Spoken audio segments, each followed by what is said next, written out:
वाले हैं। क्या है ओटीआईसीयू से रिलेटेड एमसीक्यू, उन सब के बारे में भी जानेंगे अपन, पूरा डिटेल में डिस्कस करेंगे। कहीं पे भी डाउट हो आपको एन कैन प्रकार तो आप कभी भी पूछ सकते हैं, कोई डाउट वाली बात नहीं। क्लियर बच्चों? देखिएगा, एक मैंने इमेज पुट की, अगर आप क्लियर देख पा रहे हैं तो देखने की कोशिश करें इसको बेटा। इस इमेज में देखिएगा मैंने एक लेवल ऑफ आपका बेटा, दिस इज कौन सा मेथड है ये? ट्राइजिंग सिस्टम है ये। कौन सा सिस्टम है ये? ट्राइज सिस्टम है बेटा। ये कौन सा सिस्टम है? ट्राइज सिस्टम है। कुछ इमेज बता रहा हूं, साथ में थ्योरी पढ़ाऊंगा बेटा। आपको इमेज के साथ थ्योरी अपन यहाँ पे हैंड टू हैंड डिस्कस करते जाएंगे। ट्राइज सिस्टम में देखिएगा सबसे ऊपर क्या है बेटा? रेड कलर है। इसको इमरजेंट बोलते हैं। क्या बोलते हैं? इमरजेंट वाली सिचुएशन बोलते हैं रेड कलर को। क्लियर है? फिर उसके बाद में आता है कौन सा बेटा? येलो कलर, जिसको अर्जेंट बोलते हैं। क्या बोलते हैं? अर्जेंट बोलते हैं। यहां पे आपको इमीडिएट रजिस्ट्रेशन की, अगर रेड कलर है ट्राइज में तो ये एमसीक्यू है बेटा, एम्स के। मैं सबसे पहले ओटीआईसीयू पढ़ा रहा हूं, पिछली बार लास्ट में पढ़ाया, इस बार पहले पढ़ा रहा हूं। यहां ओटीआईसीयू से लगभग एम्स में 30 से 40 नंबर के क्वेश्चन आते हैं, और ये पूरा बेटा प्रैक्टिकल बेस्ड सब्जेक्ट है। आप कोशिश करना ताकि कुछ याद कर रखो और यहां से अच्छे क्वेश्चन मार्क करो, क्योंकि सबसे ज्यादा गलती यही पे होती है। और बहुत सारे डाटा डिफरेंट है, नोट सेट से अलग होते हैं ये डाटा। Getting my point? आपकी बुकों से अलग होता है। एम्स दिल्ली अपने डाटा अलग ही मानता है, तो अपन कोशिश करेंगे कि राइट डाटा निकालने की कोशिश करें। तो सबसे पहले ट्राइज में कैटेगरी आती है हाईएस्ट प्रायोरिटी, वो होती है बेटा रेड। ट्राइज में ट्राइज जो सिस्टम है वो क्या होगा अभी अपन डिस्कस करेंगे। इसमें इमीडिएट या इमरजेंट बोलते हैं, इमीडिएट केयर की जरूरत होती है। तुरंत आपको 1-2 मिनट 3 मिनट में आपको बिना देरी किए तुरंत आपको क्या करना, पेशेंट को बचाव कार्य में लग जाना है। क्लियर है? इसमें जैसे फीमर फ्रैक्चर के केस जिसमें आपका एम्बोलिज्म हो जाए, एमआई के केस हो जाए, बहुत ज्यादा हेवी लेवल की ब्लीडिंग हो रही हो, उस कंडीशन में अपन यहां पे यूज करते हैं बेटा। दूसरा आता बेटा येलो कलर का, लेवल सेकंड आपका। यहां पे विद इन बेटा आपको 60 मिनट में, अर्जेंट बोलते हैं, 60 मिनट के अंदर अंदर आपको इलाज मिल जाना चाहिए। कोई डाउट है? इन दोनों के बीच में एक और स्टेज आती है आजकल नहीं, उसको अंबर स्टेज बोलते हैं। वो विद इन 10 मिनट में इलाज मिल जाना चाहिए। इसके बारे में डिस्कस करेंगे क्या है आपका। इसके बाद आती है लेवल थर्ड आपकी। क्लियर है? ये अंबर, इसको अंबर बोलते हैं जो मैंने बताया ना सेकंड वाली को। थर्ड वाली को अपन येलो वाली को क्या बोलते हैं? लेवल थर्ड को अपन क्या बोलते हैं? अर्जेंट वाली स्टेज। क्लियर है? इसके अलावा कौन आती है बेटा? ग्रीन। आराम से इलाज कर दो, कोई जल्दबाजी नहीं। जैसे कोई बीवी क्या कर ले, हाथ मार दे, मुंह नोच दे, तो उस वाली स्टेज को बोलते हैं। Gate my point? अरे कोई डाउट है? और लटकी मार दे तो ये वाली स्टेज है, वो वाली स्थिति है। और लास्ट आपका कौन सा बेटा? ब्लू। ब्लू जो अंदर इतनी हाई लेवल की मल्टीपल इंजरी होती है कि जैसे सिर कट गया साहब, समझ रहे आप? या लगभग लोग ब्लैक टाइप का डेथ हो गया। ये नया ट्राइज है, ये अमेरिका का ट्राइज है, इंडियन ट्राइज अलग भी मैं बताऊंगा। क्लियर बच्चों? ये आपका जो ब्लू है वो लगभग ब्लैक के इक्वल है। ये थोड़ा ध्यान रखना, आजकल चेंज हो रहे हैं डाटा, कुछ नए नए डाटा आता है तो आपको उसके अकॉर्डिंग पढ़ना है। इज इट क्लियर और नॉट? तो इसके बारे में बताऊंगा, आपको थोड़ा याद रखना बेटा। अपन एमसीक्यू सोल्व करेंगे तब सब समझ में आ जाएगा आपको। क्लियर बच्चों? ये देखिएगा ट्राइज का सिस्टम, ग्रीन, येलो, ऑरेंज और रेड, अपन अलग अलग ट्राइज सिस्टम यूज करते हैं अपन यहाँ पे। क्लियर बच्चों? सबसे पहले बात करते हैं इमरजेंसी इमीडिएट। रेड ट्राइज होता है। रेड ट्राइज में patient who are life threatening injuries that are treatable with minimal amount of time, personal and supplies, these patient also have a good chance to recovery। ऐसे patient में recovery के chance तो रहते हैं हर बात में, लेकिन तुरंत इलाज मिलना चाहिए। जैसे एमआई का मरीज है, कौन सा मरीज है? एमआई का मरीज है। क्लियर है? या जिसको फीमर फ्रैक्चर हो गया मान लीजिएगा। अब वो जो फीमर फ्रैक्चर का मरीज है ना, ऐसे मरीजों में क्या होता है बेटा? फेट एम्बोलाई बनने का चांस रहता है। और फेट एम्बोलाई बन गया तो क्या होगा? पल्मोनरी एम्बोलाई बनेगा और पेशेंट को आपका बेटा क्या हो सकता है? कार्डियक फेलियर हो सकता है, डेथ हो सकती है। तो ऐसे पेशेंट इसमें आते हैं। फिर आते हैं अर्जेंट। क्लियर है? ऐसे पेशेंट जो अर्जेंट आते थे उनको बेटा अगर आप 50-60 मिनट का समय भी दे दो, जैसे हाथ का फ्रैक्चर हो गया जिसके अंदर आपको एम्बोलाई वगैरह बनने के चांस कम है, तो ऐसे मरीज इसके अंदर आते हैं। किसके अंदर? अर्जेंट के अंदर। Gate my point?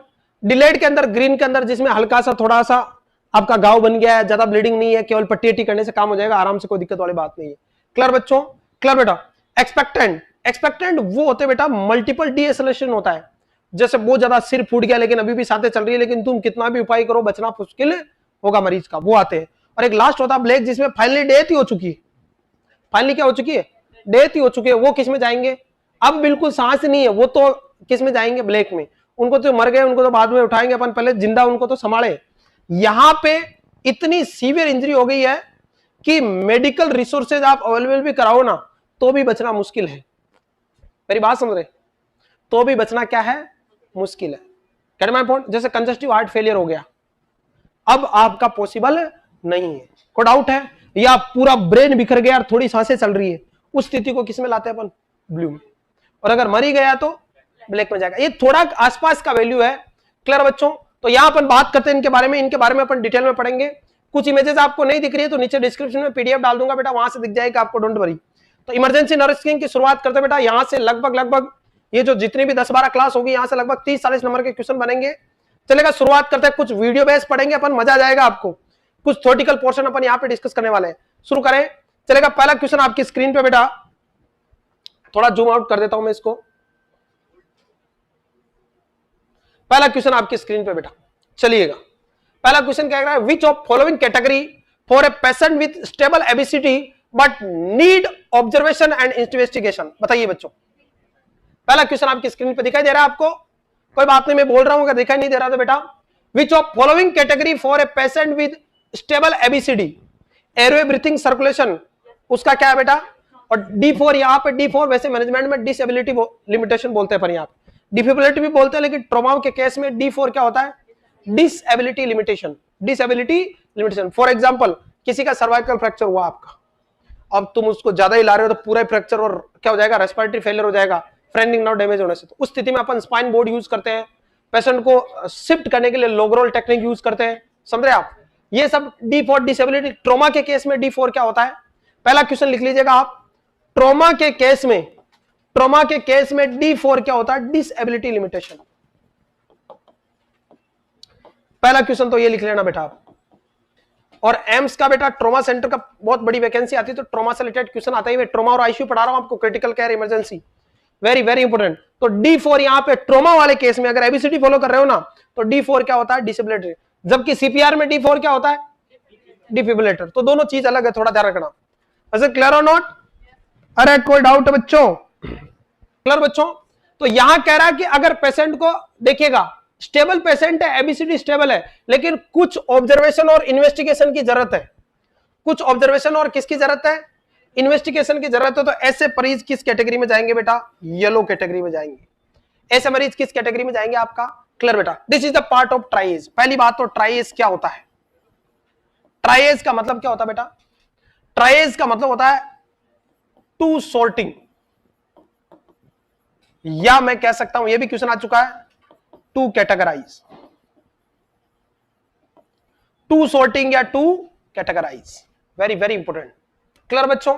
ट्राइएज जो होता है बेटा, ये हॉस्पिटल में इमरजेंसी डिपार्टमेंट में या कहीं पर डिजास्टर आप मैनेजमेंट कर रहे हो तो वहां ट्राइएज सिस्टम यूज होता है बेटा, डिजास्टर मैनेजमेंट में। या कहां पे? इमरजेंसी डिपार्टमेंट में। नॉर्मली हॉस्पिटल में कहां यूज होता है आपका? इमरजेंसी में ट्राइएज रूम होता है अलग से। ट्राइएज होता है एक येलो, एक रेड, एक ग्रीन, एक ब्लैक होता नहीं होता? आपने देखा होगा। Cut my point? क्लियर बच्चों? वहां पे जैसे रेड होगा तो वहां पे वेंटिलेटर लगे हुए होंगे आपका, सीपीआर, क्रेस का, डिफिब्रिलेटर सब अवेलेबल होंगे आपका, ट्रिकोस्टोमी और वेंटिलेटर हमेशा स्टैंड बाय मोड पे होंगे। कौन से मोड पे? स्टैंड बाय का मतलब बटन दबाते वेंटिलेटर क्या आपका स्टार्ट हो जाएगा। Gate my point? तो पहला क्वेश्चन तो ये आया था 2017 में और 2019 में 2 बार पूछा गया। ट्राइएज का मतलब क्या होता है? तो ट्राइएज का मतलब सोर्टिंग का मतलब छटनी करना, कि मरीज की सीवियरिटी कितनी है, पेशेंट की सर्वाइवबिलिटी चांस कितना है, ट्रॉमा का लेवल कितना है, पेशेंट को किस लेवल की केयर बननी है। तो तुरंत आते ही एक अलग से आपका ट्राइएज नर्सिंग ऑफिसर होता है। जैसे एम्स दिल्ली की बात करें अपन, ट्रॉमा सेंटर में हमने वहां 2 साल काम किया है, तो वहां बिल्कुल एक अलग से असाइनमेंट डलता है। एक आदमी का काम ही क्या होता है? ट्राइजिंग करना। वो जो सीनियर पर्सन होता है जिसको लंबा अनुभव है, वो ट्राइजिंग करता है कि ये रेड में जाएगा, ये येलो में जाएगा, पेशेंट को आते ही, क्योंकि वहां हर मिनट में 10 मरीज आते हैं, इतने तेजी से मरीज आते हैं।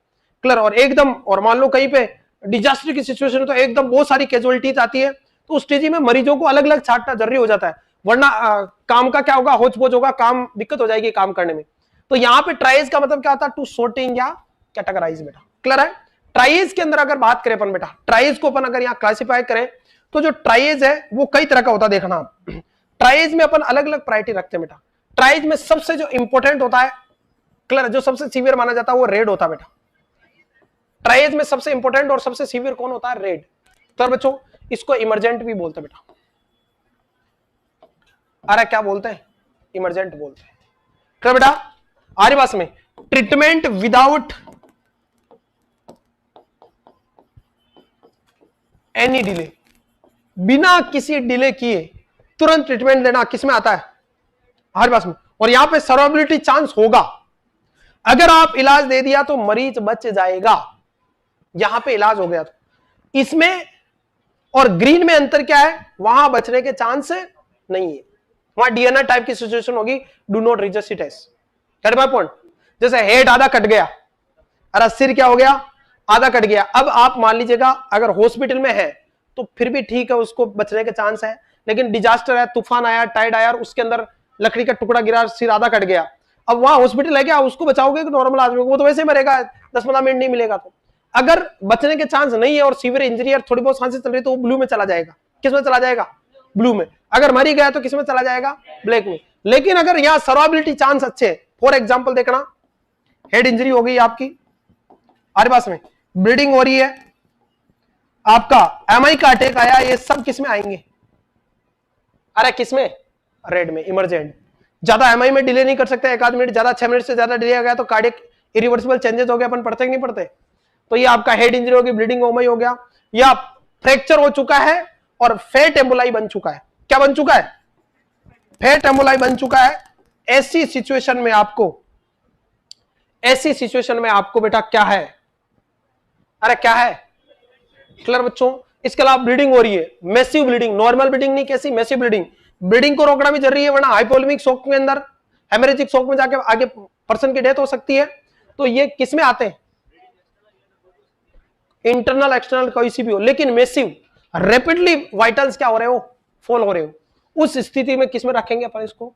Emergency situation. बेटा अलग अलग गाइडलाइन है, मैं कोशिश कर रहा हूं दिल्ली एम्स की गाइडलाइन पढ़ाने वाला हूं हर बार। बाकी जोधपुर एम्स की अपनी गाइडलाइन है, इमरजेंसी की अपनी अपनी गाइडलाइन होती है, हर कोई अपने मन से बनाता है। एसीएलएस बीएलएस वाले अपने हिसाब से चलते हैं, वो अलग ही ज्ञाता होते हैं। मैं दिल्ली एम्स की बता रहा हूं, उसके अकॉर्डिंग क्या रहती है, क्योंकि पेपर वही लेने वाला आपका, और वो एक स्टैंडर्ड गाइडलाइन बनाता है, उसी के अकॉर्डिंग पूरे देश में गाइडलाइन तय होती है। मेरी बात समझ रहे हैं? तो रेड या इमरजेंट बोलते हैं, और उनके बकायदा टैगिंग करते हैं, हाथ पे जो पेशेंट आईडी आती है ना, रेड येलो अलग अलग बिल्कुल रिबन टाइप में आती है, वो आईडी बांधते हैं अपन पेशेंट के। दूसरे नंबर पे आती है बेटा अंबर कलर की। कौन से कलर की? अंबर कलर की। ये न्यू गाइडलाइन के अकॉर्डिंग है। पहले तो रेड, येलो, ग्रीन और ब्लैक ऐसे होता था, अब 3-4 और ऐड कर दिए। क्लियर है? ये आज पूछते नहीं, लेते ध्यान रखना। अंबर वाले केस में अपन 10 मिनट तक डिले कर सकते हैं। अरे कितने मिनट तक? 10 मिनट तक डिले कर सकते हैं। कोई डाउट है? क्लियर बच्चों? जैसे ओपन फ्रैक्चर है विदाउट ब्लीडिंग, हार्ट टूट गया और हड्डी बाहर आ गई पर ब्लीडिंग नहीं हो रही है, ब्लीडिंग रुक चुकी है, उस स्थिति में अपन क्या कर सकते हैं? अंबर कलर का। फेट एम्बोलाई के चांस नहीं होने चाहिए, ध्यान रखना। क्लियर बच्चों? अरे कोई डाउट है तो अंबर कलर आता, 10 मिनट डिले करेगा, ओपन फ्रैक्चर विदाउट डिले। ये बहुत इंपॉर्टेंट पार्ट है बेटा नर्सिंग का, यहां से बहुत ज्यादा क्वेश्चन आते हैं, इसको थोड़ा ध्यान रखना आप।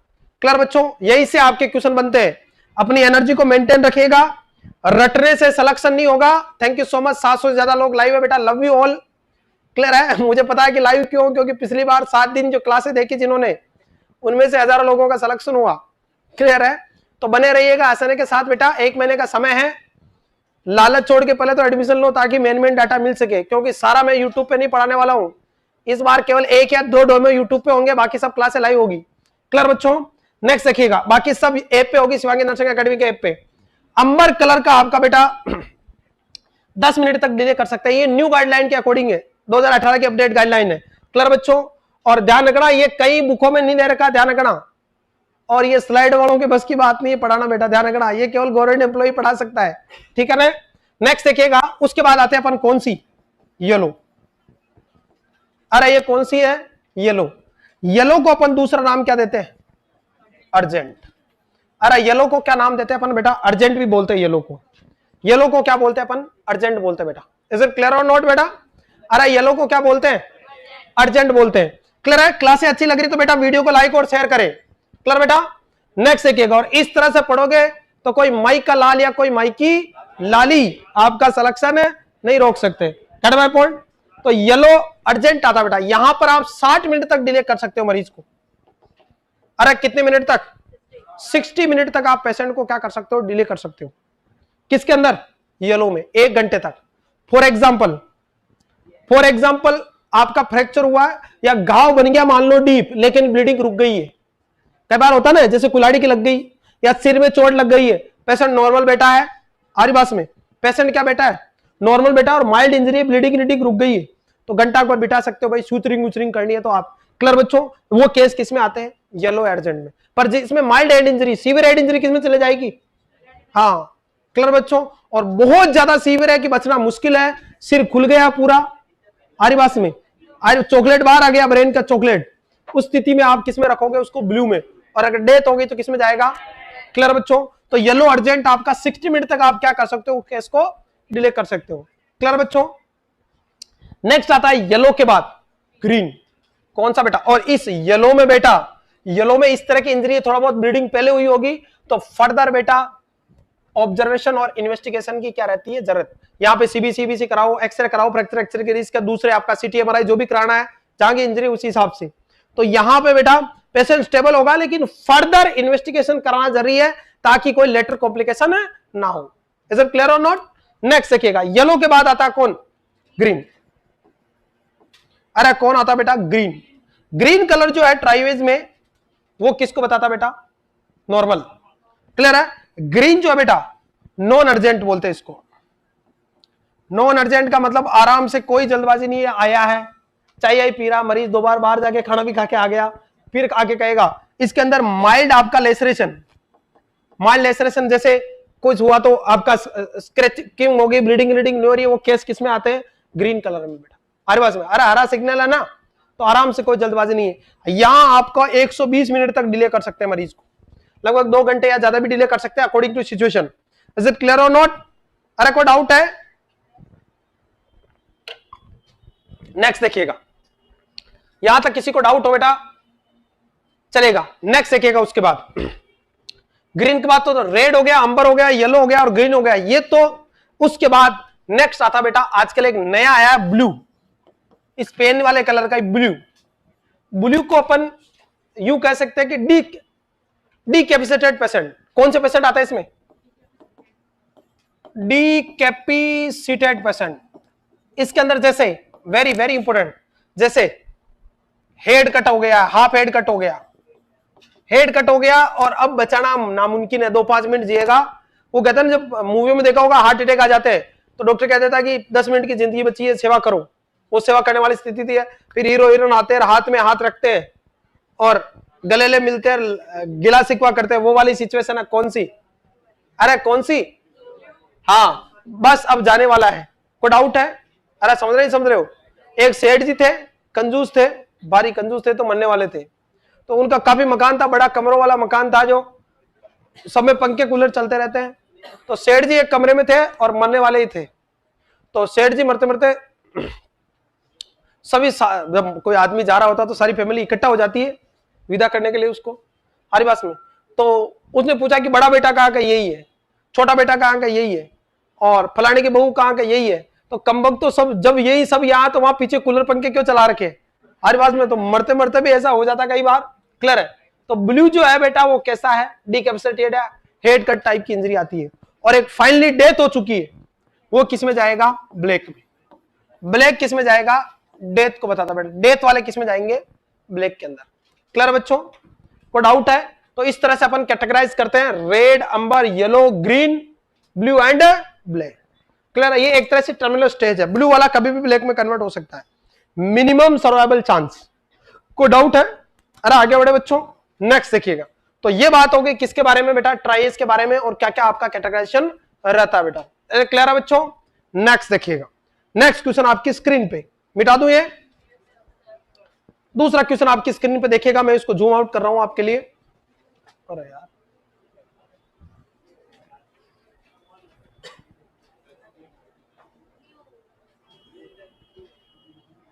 चलेगा। अब बताइए बच्चों, नेक्स्ट क्वेश्चन आपकी स्क्रीन पे, बताइए, आप आसान से आंसर दे सकते हैं आप।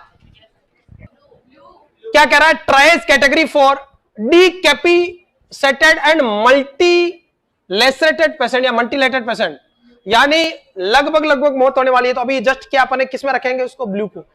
अरे किस में रखेंगे बेटा, ब्लू में रखेंगे। तो right answer goes to blue. Is clear और नॉट। नेक्स्ट क्वेश्चन आपके स्क्रीन पे बेटा, आराम से क्वेश्चन को पढ़े, कोई जल्दबाजी नहीं है, आराम से करवा दूंगा 1 महीना बेटा, और अपनी क्षमताओं पे यकीन रखिएगा, डेफिनेटली आप सेलेक्ट होने वाले हैं।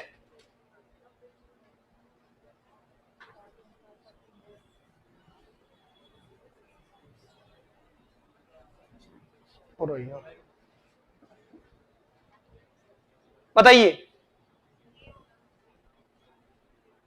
जल्दी से कमेंट कीजिएगा, आराम से आंसर दे दीजिएगा, कोई जल्दबाजी नहीं है। दिख रहा है आपको? देखिएगा क्वेश्चन, देखिएगा बेटा क्वेश्चन क्या कर रहा है। A patient come in emergency with history of intracranial haemorrhage. Clear है? 3 days बैक, 3 दिन पहले उसको इंट्राक्रेनियल हेमरेज हुए, चाहे सब एरेक्टेड हो, एपिड्यूरल हो, कोई भी हेमरेज हो। मोस्ट डेंजर हेमरेज कौन सा होता है? सबसे डेंजर हेमरेज कौन सा होता है? अरे हेमरेज कई तरह के होते हैं ना, हेमरेज जो होते हैं ब्रेन के कई तरह के होते हैं। सब एरेक्नोड होता है, सब ड्यूरल होता है, एपिड्यूरल होता है, बताइए कौन सा है? क्या पढ़ते हो रे तुम? ऐसे नौकरी मिलती है क्या है? कहां से आते हो रे तुम? है? अरे बीए तो नहीं कर रखी है, बताइए।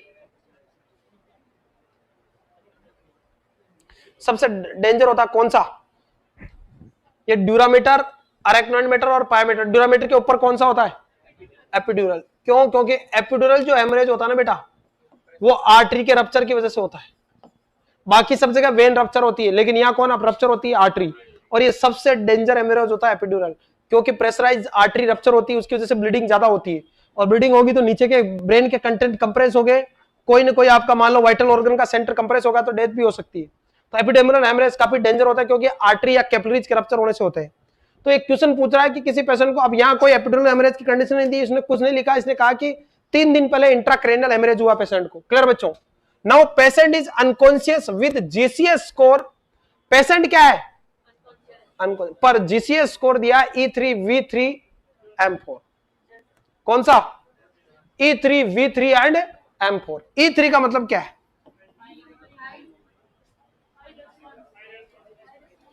वर्बल कमांड के साथ है, ऐसे ही ओनली आई ओपन कर रहा तो कितना देंगे? E4। अगर बोलने पे कि आंखें खोल भाई तो कितना देंगे? E3। यानी वर्बल के प्रति रेस्पॉन्स है, आई रेस्पॉन्स है। क्लियर बच्चों? V3 कौन से? टीपीपी है, टाइम प्लेस और पर्सन के प्रति ओरिएंटेड है, तो कितना दोगे? 5 नंबर। V5 होता है। अगर V4 कब देंगे? अरे वर्बल पूछ रहा हूं। कंफ्यूज कन्वर्सेशन कितना? 4। 3 में कितना दोगे? 3 को क्या बोलते हैं ये बताओ? V3 में क्या बोलते हैं? इनप्रोप्रिएट वर्ड, इनकॉम्प्रेहेंसिव साउंड या नो साउंड? तो क्या मार रहे हो रे बेवकूफो? कहां से उठ के आए हो रे? है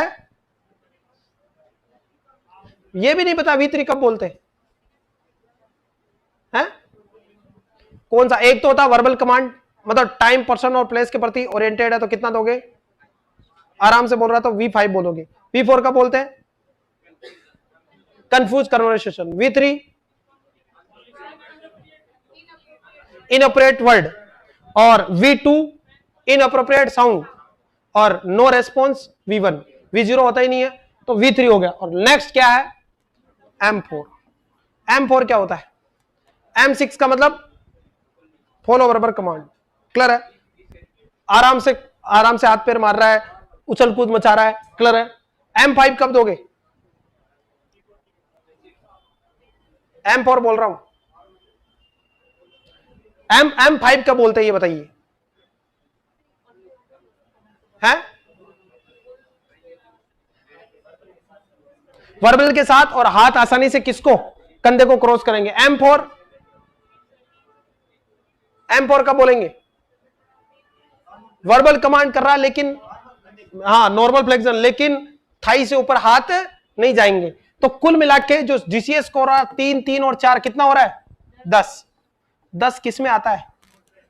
देखिएगा टोटल जो जीसीएस है, पूरा क्वेश्चन को समझना मैं इसलिए कह रहा हूं, ऐसे क्वेश्चन आते हैं, इसी से 4 तरह के क्वेश्चन आ जाएंगे एम्स में। देखना पूरी किताबें एक तरफ और आईसीयू इमरजेंसी एक तरफ, यहां से एक भी क्वेश्चन गलत नहीं करना, वैसे सिलेक्शन हो जाएगा।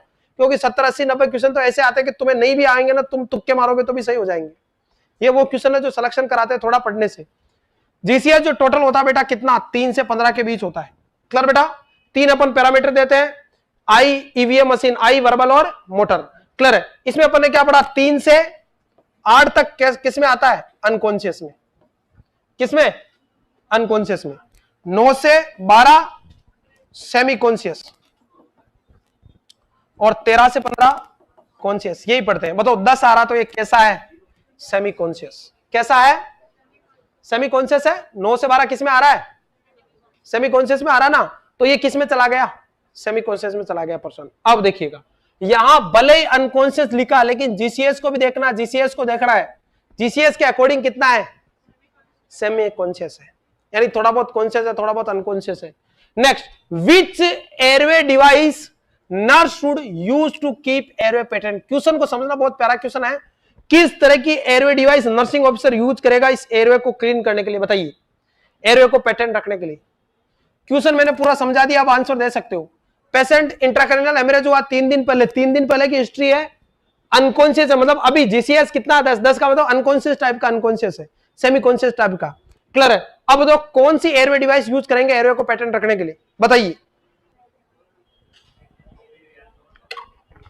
बताइए बच्चों। यहां पे देखिएगा बेटा, ये जो पहला एयरवे है इसे बोलते बेटा ओरोफेरिंजियल एयरवे।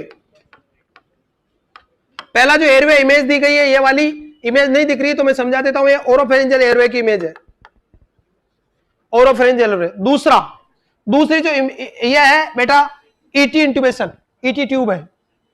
तीसरा जो है ये जो इमेज दिख रही, दिस इज सुप्राग्लोटिक एयरवे। और यहां से बेटा इमेज बेस्ड क्वेश्चन आ चुका है एम्स में 2 बार, यहां से इमेज बेस्ड क्वेश्चन आ चुका है, ये वाला, ये जो एयरवे देख रहे हो ये ग्लोटिस पे फिट होता है, सुप्राग्लोटिक एयरवे। और तीसरा बेटा बताइए, ये जो एयरवे है ये this is laryngeal mask airway. LMA का मतलब लेरिंजियल मास्क एयरवे। बताइए बेटा यहां पे कौन सा यूज करेंगे? बताइए बच्चों, जल्दी कमेंट कर दीजिएगा, जल्दी कमेंट कीजिएगा दिमाग से। क्वेश्चन के अकॉर्डिंग बेटा राइट आंसर है ओरोफेरिंजियल एयरवे। कौन सा एयरवे? अब क्वेश्चन क्या कह रहा है बेटा, यहां पे पेशेंट कैसा है? अनकॉन्शियस लिखा, लेकिन जीसीएस को भी देखना। किसको देखना? और जीसीएस के अकॉर्डिंग थोड़ा बहुत पेशेंट क्या है? कॉन्शियस है, सेमी कॉन्शियस टाइप की कंडीशन है, मतलब सांस ले सकता है, केवल एयरवे के सपोर्ट की जरूरत है, इंट्यूबेट करने की जरूरत है। अब बताओ इन सब के अंदर तो अपन अंदर की तरफ इंसर्ट कर रहे हैं, तो ट्रेकियोस्टोमी ट्यूब की जरूरत पड़ेगी अपने, और किसकी? लेरेंजोस्कोप की जरूरत पड़ेगी इन सबको। लेकिन इतनी सीवियर कंडीशन नहीं है, कब करते हैं? जब सीवियर कंडीशन हो, रेस्पिरेटरी डिस्ट्रेस हो, या जीसीएस 8 से कम हो, RT 8 से कम हो, उस स्थिति में तो यहां पे मैनेज किससे हो जाएगा? ओरोफेरिंजियल एयरवे से मैनेज हो जाएगा। क्लियर है? और ओरोफेरिंजियल एयरवे में डिस्टेंस कैसे नापते हैं? Mouth corner to inner lobe, यहां तक नापते हैं अपन। अरे कोई doubt? This is oropharyngeal airway. कोई डाउट है? आगे बढ़े, नेक्स्ट देखिएगा। क्लियर है? नेक्स्ट क्वेश्चन आपकी स्क्रीन पे, आराम से आंसर दीजिएगा बच्चों।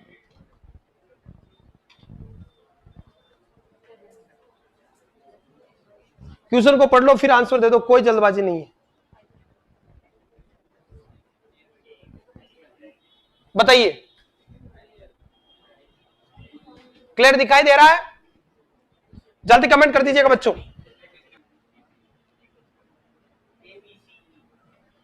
क्वेश्चन क्या कह रहा है? थोड़ा यहां इमेज आपको क्लियर नहीं दिख रही, मैं इमेज में बता दूंगा, डोंट वरी। इमेज कौन कौन सी है? Which of following is laryngoscope assisted airway device except, except पूछ रहा बेटा। क्वेश्चन को समझना, this is the AIIMS pattern. कौन सा पैटर्न है? क्वेश्चन कह रहा है कि इन दी गई ट्यूब में से कौन सी ट्यूब को लेरिंजोस्कोप की मदद से डालने की जरूरत नहीं होगी। कोई भी ईटी ट्यूब या अपन एयरवे डालते हैं तो लेरिंजोस्कोप की मदद लेते हैं एयरवे को ओपन करने के लिए। किस ट्यूब के अंदर आपको जरूरत नहीं पड़ेगी? ऑप्शन सुनिएगा, ये पहली जो है ये आईजेल है, ये कैसी है?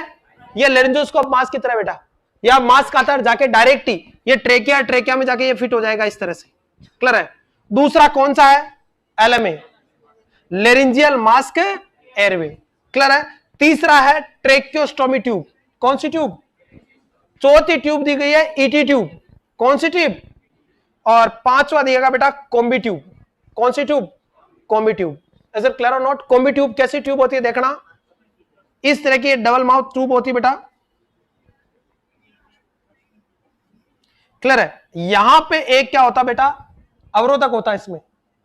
क्लियर है? जिसको अपन बोल सकते हैं अपन सॉकेट टाइप की स्ट्रक्चर जो रोकने का काम करेगी। और नीचे यहां पे नीचे की तरफ यहां पे बेलून इन्फ्लेट होता है और यहां पे बीच में क्या होते हैं, आई होती है। आई का मतलब छेद होते हैं, आई बोलते हैं ना छेद को, आई होती है यहां पे। अब देखना क्या होता है कॉम्बी ट्यूब। कॉम्बी ट्यूब बेटा वेरी वेरी इंपॉर्टेंट, ये जितने भी अपन डिवाइस जो यूज कर रहे हैं वो टंग फॉल होने से भी प्रिवेंट करती है, क्योंकि टंग बैकवर्ड फॉल हो गई तो एयरवे क्या हो जाएगा, पूरा का पूरा ब्लॉक। क्लियर है। कॉम्बी ट्यूब क्या है, कॉम्बी ट्यूब एक तरह से इमरजेंसी ईटी ट्यूब है। कैसी ट्यूब है, इमरजेंसी ईटी ट्यूब है। कौन कॉम्बी ट्यूब है, वो एक तरह से इमरजेंसी ईटी ट्यूब की तरह काम करती है। एक क्वेश्चन बन सकता है, इमेज देख लेना आप, इसमें दो जगह मास्क खुल रहे हैं, एक तो यहां पे है और एक यहां पे है बेटा। क्लियर है, एयरवे ऑब्स्ट्रक्टर जो है। क्लियर बच्चों, कॉम्बी ट्यूब क्या होता है, एक तरह से इमरजेंसी क्या है, कॉम्बी ट्यूब क्या है, एक तरह से इमरजेंसी ईटी ट्यूब की तरह काम करती है। मान लो रोड साइड एक्सीडेंट हुआ और तुरंत पेशेंट को इंट्यूबेट करने की जरूरत है, हमेशा तुम क्या लेरेंजोस्कोप घूमोगे क्या साथ लेके, समझ रहे आप, तो उस स्थिति में कौन सी ट्यूब काम आती है, अरे कौन सी ट्यूब, कॉम्बी ट्यूब। ये कॉम्बी ट्यूब में दो आपके क्या होते हैं बेटा, ब्लोकर होते हैं, सर्किट होते हैं, एक ऊपर की तरफ और एक नीचे की तरफ। ये जो डिफ्लेक्टर होते हैं, ये जो इन्फ्लेट करते हैं वो दो जगह से होता है, एक ऊपर से और एक नीचे से। ये देखो दो आपको क्या दिया गया है, आपका पोर्ट दिए गए जिससे अपन इन्फ्लेट कर सकते हैं इनको। इसको क्या करते हैं इमरजेंसी में, जब आपके पास क्या नहीं है, अरे ईटी ट्यूब वाले में नहीं है, तो अपन जैसे अब ईटी ट्यूब नहीं है और ज्यादा ट्रेंड स्टाफ नहीं है, अगर मान लो गलती से ईटी ट्यूब, मान लो ईटी ट्यूब डाल रहे हो, एक तो लेरेंजोस्कोप चाहिए, और ईटी ट्यूब डालते समय कई बार लेरिंजियल नर्व डैमेज हो जाती है, ब्लीडिंग हो जाती है, कई पेशेंट को मैंने डेथ होते हुए देखा है। तो उस स्थिति में क्या करते हैं, एक नई ऐसी ट्यूब आई है जिसमें कहीं पे भी डाल दो आप ट्यूब को, चाहे ट्रेकिया में डल जाए, चाहे किसमें, इसोफेगस में डल जाए, चाहे ये ट्यूब किसमें जाए, ट्रेकिया में चाहे इसोफेगस में, लेकिन दोनों स्थिति में लंग्स में क्या पहुंचेगी, ऑक्सीजन। ईटी ट्यूब डालोगे, अगर ईटी ट्यूब ट्रेकिया में चले गई तो तब तो ऑक्सीजन मिलती रहेगी, लेकिन गलती से इसोफेगस में चले गई तो ऑक्सीजन नहीं मिलेगी। लेकिन ये ट्यूब चाहे ट्रेकिया में डल जाए इमरजेंसी में, या किसमें, इसोफेगस में डल जाए, दोनों स्थिति में कुल मिला के लंग्स को क्या मिलेगा, वेंटिलेशन मिलता रहेगा। देखिएगा इसका क्या है, इसमें अपन ना इसमें किसकी लेरेंजोस्कोप की जरूरत पड़ेगी, कॉम्बी ट्यूब में तुरंत ट्यूब डालेंगे। ये ट्यूब अगर गलती से कहां चले गई, ट्रेकिया में, कहां चले गई तो तब तो ठीक है, कोई दिक्कत नहीं है, ट्रेकिया में गई तो ऑक्सीजन मिलती रहेगी, लेकिन गलती से कहां चले गई, इसोफेगस में चले गई। ये आपका इसोफेगस बेटा। क्लियर है। और ये ट्रेकिया, ये ट्रेकिया और ये इसोफेगस, ये ट्रेकिया और इसोफेगस, ये गलती से यहां चलेगी तो ये इस तरह से होगी बेटा। क्लियर है, ये ट्रेकिया आपके इसोफेगस में चले गई। अब क्या करेंगे, इन दोनों बलून को इन्फ्लेट करेंगे अपन, तो नीचे वाला बलून तो यहां फूलेगा, तो ये नीचे से ये ऑब्स्ट्रक्ट कर दिया तो इसोफेगस में ऑक्सीजन नहीं जाएगी। क्लियर है। और दूसरे वाले को फुलाएंगे तो वो यहां से फूलेगा। तो बताओ कुल मिला के ये है ट्यूब भले इसोफेगस में, लेकिन ऑब्स्ट्रक्शन तो आपका लेरिंजोस्कोप और इसोफेगस के अपर पार्ट में हो गया। और यहां पे अब ऑक्सीजन दोगे इसमें तो छेद कहां पे, यहां पे छेद बीच में है ना, अरे दोनों कफ के बीच में है। अब आप ऑक्सीजन दोगे तो यहां से ऑक्सीजन निकलेगी और डायरेक्ट कहां चले जाएगी, ट्रेकिया। नहीं समझे, इन्फ्लेट जो करेंगे एक नीचे की तरफ इसोफेगस में इन्फ्लेट होगा और एक ऊपर की तरफ इन्फ्लेट होगा, और फिर अपन इसमें से ऑक्सीजन देंगे तो ऑक्सीजन इन आई से होते हुए कहां चले जाएगी, ट्रेकिया में। तो दोनों सिचुएशन में ऑक्सीजन कहां जानी है, इसमें ट्रेकिया में जानी। तो ये एक तरह से इमरजेंसी एयरवे हुआ कि नहीं हुआ। इस ट्यूब को क्या बोलते हैं, कॉम्बी ट्यूब। अरे क्या बोलते हैं, कॉम्बी ट्यूब। ऐसे क्लियर और नॉट बेटा। इस तरह के क्वेश्चन आते हैं बेटा एम्स दिल्ली में, लगभग 80 से 100 नंबर के क्वेश्चन आते हैं, किताबों से नहीं आते। एनक्लेक्स गोट रहे हो, स्लाइड पढ़ रहे हो तो सिलेक्शन नहीं होने वाला, प्रैक्टिकल पढ़ लेना, फायदे में रहोगे। इज इट क्लियर और नॉट। अरे कोई डाउट है,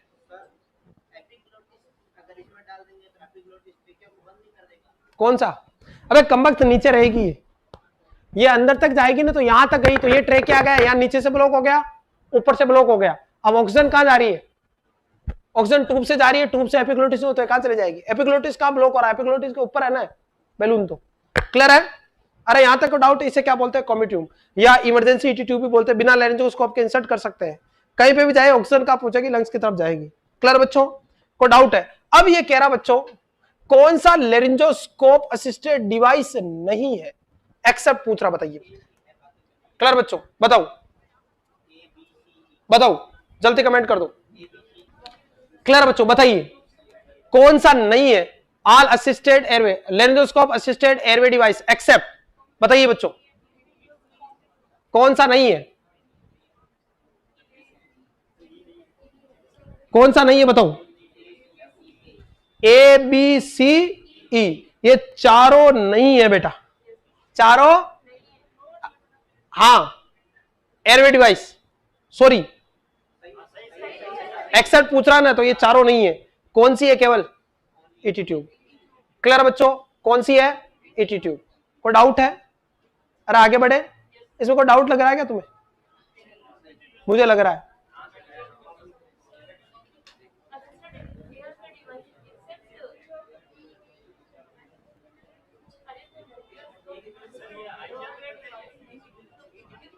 इसमें नहीं है, इसमें नहीं है, इसमें नहीं है, इसमें नहीं है, सही है। एक्सेप्ट पूछ रहा है तो यही तो है, तो इसको शामिल नहीं करेंगे, फिर ए बी सी और ई ये चारों आएगा। एक्सेप्ट तो ये चारों लेरेंजोस्कोप असिस्टेड डिवाइस नहीं है। कोई डाउट है? नेक्स्ट देखिएगा। कोई डाउट है? ऑनलाइन वाले भी अपना कमेंट कर दे भाई, ऑनलाइन वालों को क्या लग रहा है? Okay, right answer is A B C E. Next देखिएगा, नेक्स्ट देखिएगा, नेक्स्ट क्वेश्चन आपकी स्क्रीन पे। और पहली बार आपके लिए ऐसा नहीं कि झलक बेटा ये वीडियो है और इसको देख लेना, मैं थोड़ा जूम कर रहा हूं आराम से, कोई जल्दबाजी नहीं है अपने को। वीडियो प्ले कर रहा हूं, आराम से वीडियो देख लीजिएगा। पहले प्रोसीजर को 2-3 बार देखिएगा हो क्या रहा है, उसके बाद अपन डिस्कस करेंगे कि क्या मैं क्वेश्चन पूछने वाला हूं और क्या क्या क्वेश्चन बनाने वाला हूं यहां से।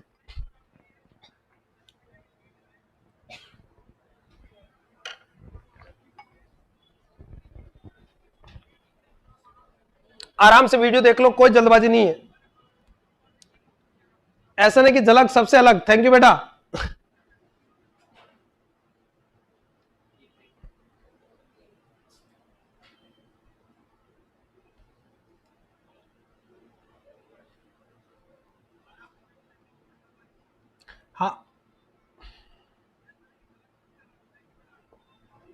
हाँ बेटा, इसमें देखो 2 मिनट अपन एक बार पीछे उसको रिव्यू करेंगे, क्वेश्चन के पूरे को रिव्यू करेंगे। कोई बात नहीं, गलत नहीं पढ़ेंगे। देखिएगा बेटा, ये सब बेटा ईटी ट्यूब से डालते हैं, ये सब डालते हैं, ईटी ट्यूब से डालते हैं। लेंसोस्कोप की जरूरत पड़ती है इसमें, समझ रहे हैं आप? क्लियर है? ये पूरा ऑप्शन गलत है इसमें, क्लियर है? ऑप्शन ही गलत है। अब इसका आंसर तो अभी ऑप्शन के अकॉर्डिंग सही नहीं निकल रहा है। देखो, इसको भी लेंसोस्कोप से डालना पड़ता है, डालना पड़ता है नहीं पड़ता है? डालना पड़ता है। लेंसोस्कोप असिस्टेड डिवाइस है ये सब, बिल्कुल डालते हैं। आईजेल हुआ, एलएमई हुआ, आरिबास में क्या नहीं डालते हैं? ईटी ट्यूब को नहीं डालते। एक तो किसको नहीं डालते? ईटी ट्यूब को नहीं डालते। Catching my point? इसको डालते हैं और इसको नहीं डालते। इसमें ऑप्शन गलत दे रखे, क्लियर है? राइट आंसर जाएगा सी और ई। यहां पे ऑप्शन में, यहां पे जो ऑप्शन है बेटा, इसको सही कर लेना, सी और ई। तो राइट आंसर जाएगा बेटा ई जाएगा आपका, सी और ई। क्लियर बेटा? क्योंकि इसको भी आईजेल हो गया, एलएमए हो गया, ईटी ट्यूब हो गया, इन सबको बेटा लेरेंजोस्कोप की जरूरत पड़ती है। Get my point? अरे इन सबको क्या लेरेंजोस्कोप की जरूरत पड़ती है। क्लियर बच्चों? अगर यह पूछता कि नोट डाल देता क्वेश्चन में, क्या डालता कि which of following is laryngoscope which is not laryngoscope assisted airway device except, तब क्या आंसर जाता इसका? ईटी जाता, तब वो क्वेश्चन चेंज होता। लेकिन यहाँ क्वेश्चन में बेटा ऑप्शन में गड़बड़ है, यहाँ सी और E is the right answer. इसको रिव्यू कर लेना थोड़ा बेटा, क्लियर है? गलत नहीं पढ़ना है। क्लियर बच्चों? नेक्स्ट क्वेश्चन आपकी स्क्रीन पे देखिएगा बेटा, मैं थोड़ा जूम करके वीडियो दिखा देता हूं, फिर मैं इसको डी जूम कर दूंगा। आप वीडियो देख लो पहले, फिर क्वेश्चन पढ़ लेंगे अपन। देखिएगा आराम से, 2 बार वीडियो देख लो, कोई जल्दबाजी नहीं है।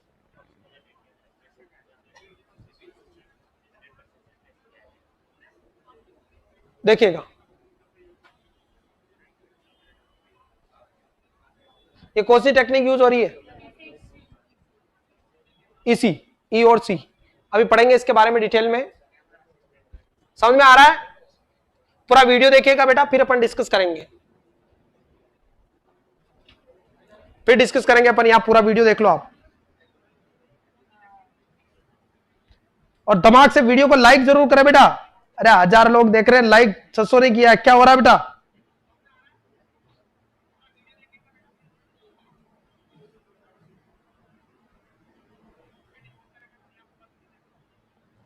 वीडियो देख लीजिएगा, पूरा प्रोसेसर समझिएगा क्या हो रहा है प्रोसेसर में। यूट्यूब इंसर्शन की एक प्रोसेस हो रही है बेटा, पूरा देखिएगा किस तरह से टाइप होता है। 2 बार देख लो आप, हो गया? एक बार और देख लो, कोई जल्दबाजी नहीं है। फिर अपन यहां से बहुत सारे क्वेश्चन पढ़ेंगे बेटा।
हो गया, चलेगा बच्चों, ये तो हो गया आपका वीडियो बेटा। अब समझना इसको, क्वेश्चन को मैं डिजूम कर देता हूं आपके लिए थोड़ा, ये लीजिएगा बच्चों। क्वेश्चन क्या कह रहा है, क्वेश्चन समझिएगा,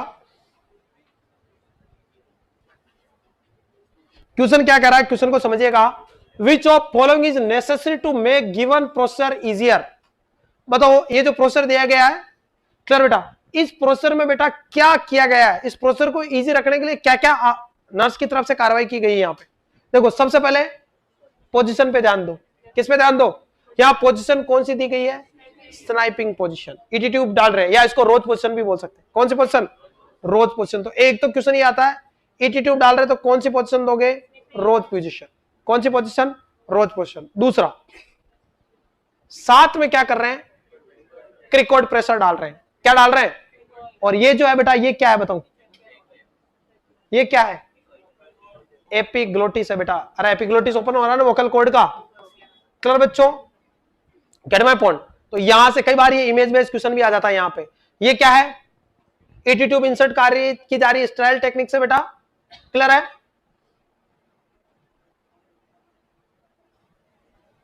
बताइए, ईटी ट्यूब जो डाली जा रही है आपका यहां पे, वेरी वेरी इंपॉर्टेंट, यहां पे जो ईटी ट्यूब डाल रहे हैं नॉर्मली अडल्ट में कितने पे फिक्स करते हैं, बताओ कितना सेंटीमीटर अंदर तक इंसर्ट करते हैं, लगभग 22 से 23 सेंटीमीटर तक। कितना इंसर्ट करना है इसको, 22 से 23 सेंटीमीटर। ये क्वेश्चन आ चुके सारे के सारे, क्लियर है। उसके बाद क्या हुआ, इन्होंने ईटी ट्यूब डालने के बाद क्या किया, इन्होंने क्या किया, इन्फ्लेट किया। क्या किया, इन्फ्लेट किया। किससे, एयर से। किससे, एयर से। प्रेशर कितना रखना वहां पे, आपका जो बलून का जो प्रेशर है, इन्फ्लेट बलून का प्रेशर कितना रखना है, कोशिश बताइए कितना अंदाजन,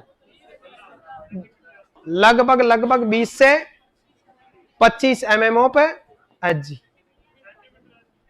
sorry centimetre of H two, centimetre of H two pressure रखना। हाइग्रोमेनोमीटर से अपन इसको मेजर करते हैं, गेट माय पॉइंट, आ रही बात में। नेक्स्ट देखिएगा, तो इस प्रोसेसर में which of following is necessary to make given procedure easier. ये जो प्रोसेसर हुआ उसके अंदर एक तो पेशेंट को स्नाइपिंग पोजीशन देनी है और का प्रोसेसर लगाना है क्रिकॉर्ड पे। तो राइट आंसर क्या जाएगा इसका, ए इज द राइट आंसर। इसमें 2-3 चीजें और आपको देखने को मिली, वो थोड़ा सा ध्यान रखना आप, क्लियर बच्चों। नेक्स्ट देखिएगा, पोजीशन से रिलेटेड वगैरह। नेक्स्ट देखिएगा, दूसरा ऑप्शन दिया लेमन असेसमेंट। लेमन असेसमेंट क्या होता है, what you mean by lemon assessment. बर्फ, क्लियर है, backward upward right pressure, clear है। बर्फ जो है बेटा, backward upward right pressure, gate my point. ये जो बर्फ है ये तो कब करते हैं, जब ईटी ट्यूब नहीं जा रही है तब अपन बात करते हैं, यहां तो कुछ होगा नहीं, यहां पे राइट आंसर तो ए। अब मेरी बताओ, एक दूसरा ऑप्शन दिया लेमन असेसमेंट, क्या होता है बताइए, what you mean by lemon assessment, बताइए। तो चलेगा, इसके बारे में डिस्कस कर लेते हैं पूरा डिटेल में बेटा। ये रहा आपका लेमन असेसमेंट और इसके बारे में पूरी जानकारी आप रही। लेमन असेसमेंट क्या होता है बेटा, देखिएगा, लेमन एक फुल फॉर्म है बेटा। लेमन क्या एक फुल फॉर्म है, L for look externally. Patient को इंट्यूबेट करते हैं ना अपन, ये इंट्यूबेट से पहले अपन असेसमेंट करते हैं, इसको क्या बोलते हैं, क्लियर है, प्री असेसमेंट बिफोर इंट्यूबेशन। किसी मरीज को आप इंट्यूबेट कर रहे हो तो उससे पहले मरीज को क्या करना है, पूरी तरह से असिस्ट करना है कि इंट्यूबेशन के लिए रेडी है कि नहीं है। इस असेसमेंट सिस्टम को क्या बोलते हैं, लेमन असेसमेंट बेटा। अरे कौन सा बोलते हैं इसको, लेमन असेसमेंट बोलते हैं।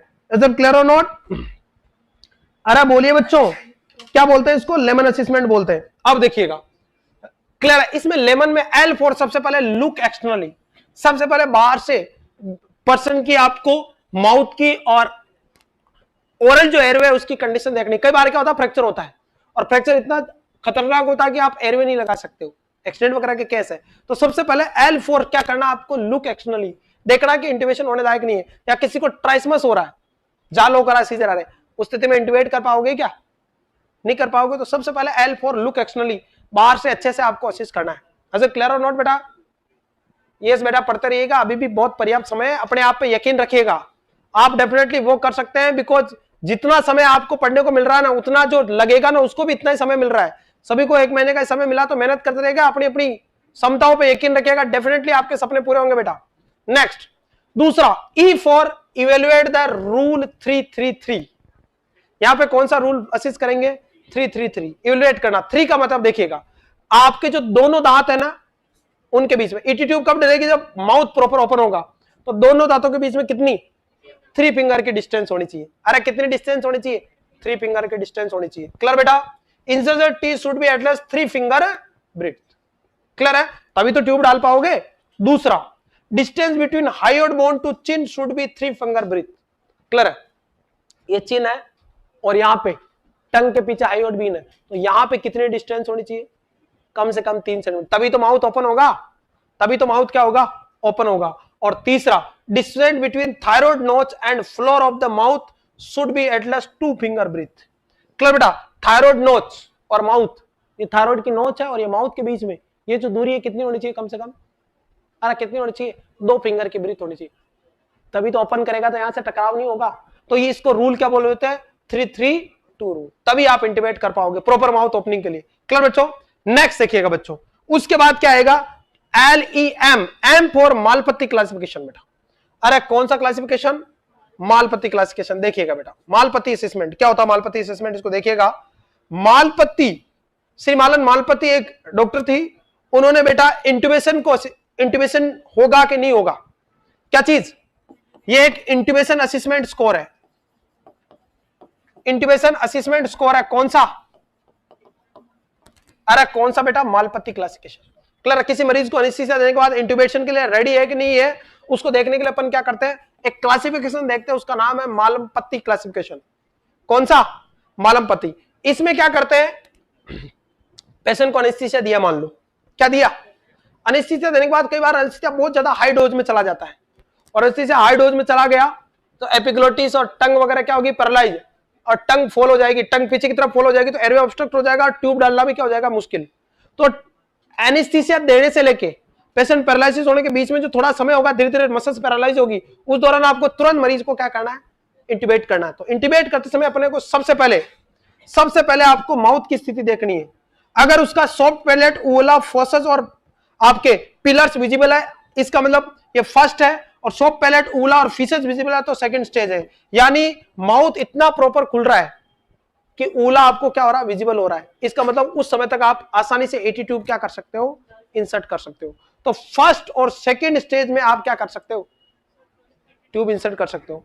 थर्ड और फोर्थ में देखिएगा इतना ज्यादा पैरालिसिस हो गया कि आपका ग्लोटिस वगैरह और ऊला वगैरह आपको विजिबल नहीं हो रहा है, तो इस समय आपका बेटा ईटी इंट्यूबेशन क्या होगा? बहुत मुश्किल होगा। तो थर्ड और फोर्थ के अंदर इंट्यूबेशन पॉसिबल नहीं है, हाई रिस्क बोलते हैं इसको बेटा। क्लियर है? तो इस स्थिति में इस क्लासिफिकेशन को क्या बोलते हैं?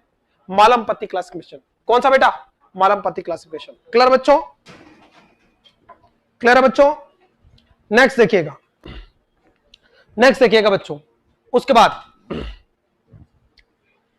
जल्दी से लाए आओ बच्चों, दिमाग से वीडियो को लाइक और शेयर कर दो बेटा। बहुत बढ़िया, बहुत बढ़िया आपका। क्लियर बेटा? नेक्स्ट एक होता है सेम इसी के लिए, कॉर्मेक लिहाने असेसमेंट सिस्टम। इसमें भी बेटा लेरिंजोस्कोप की मदद से, किसकी मदद से?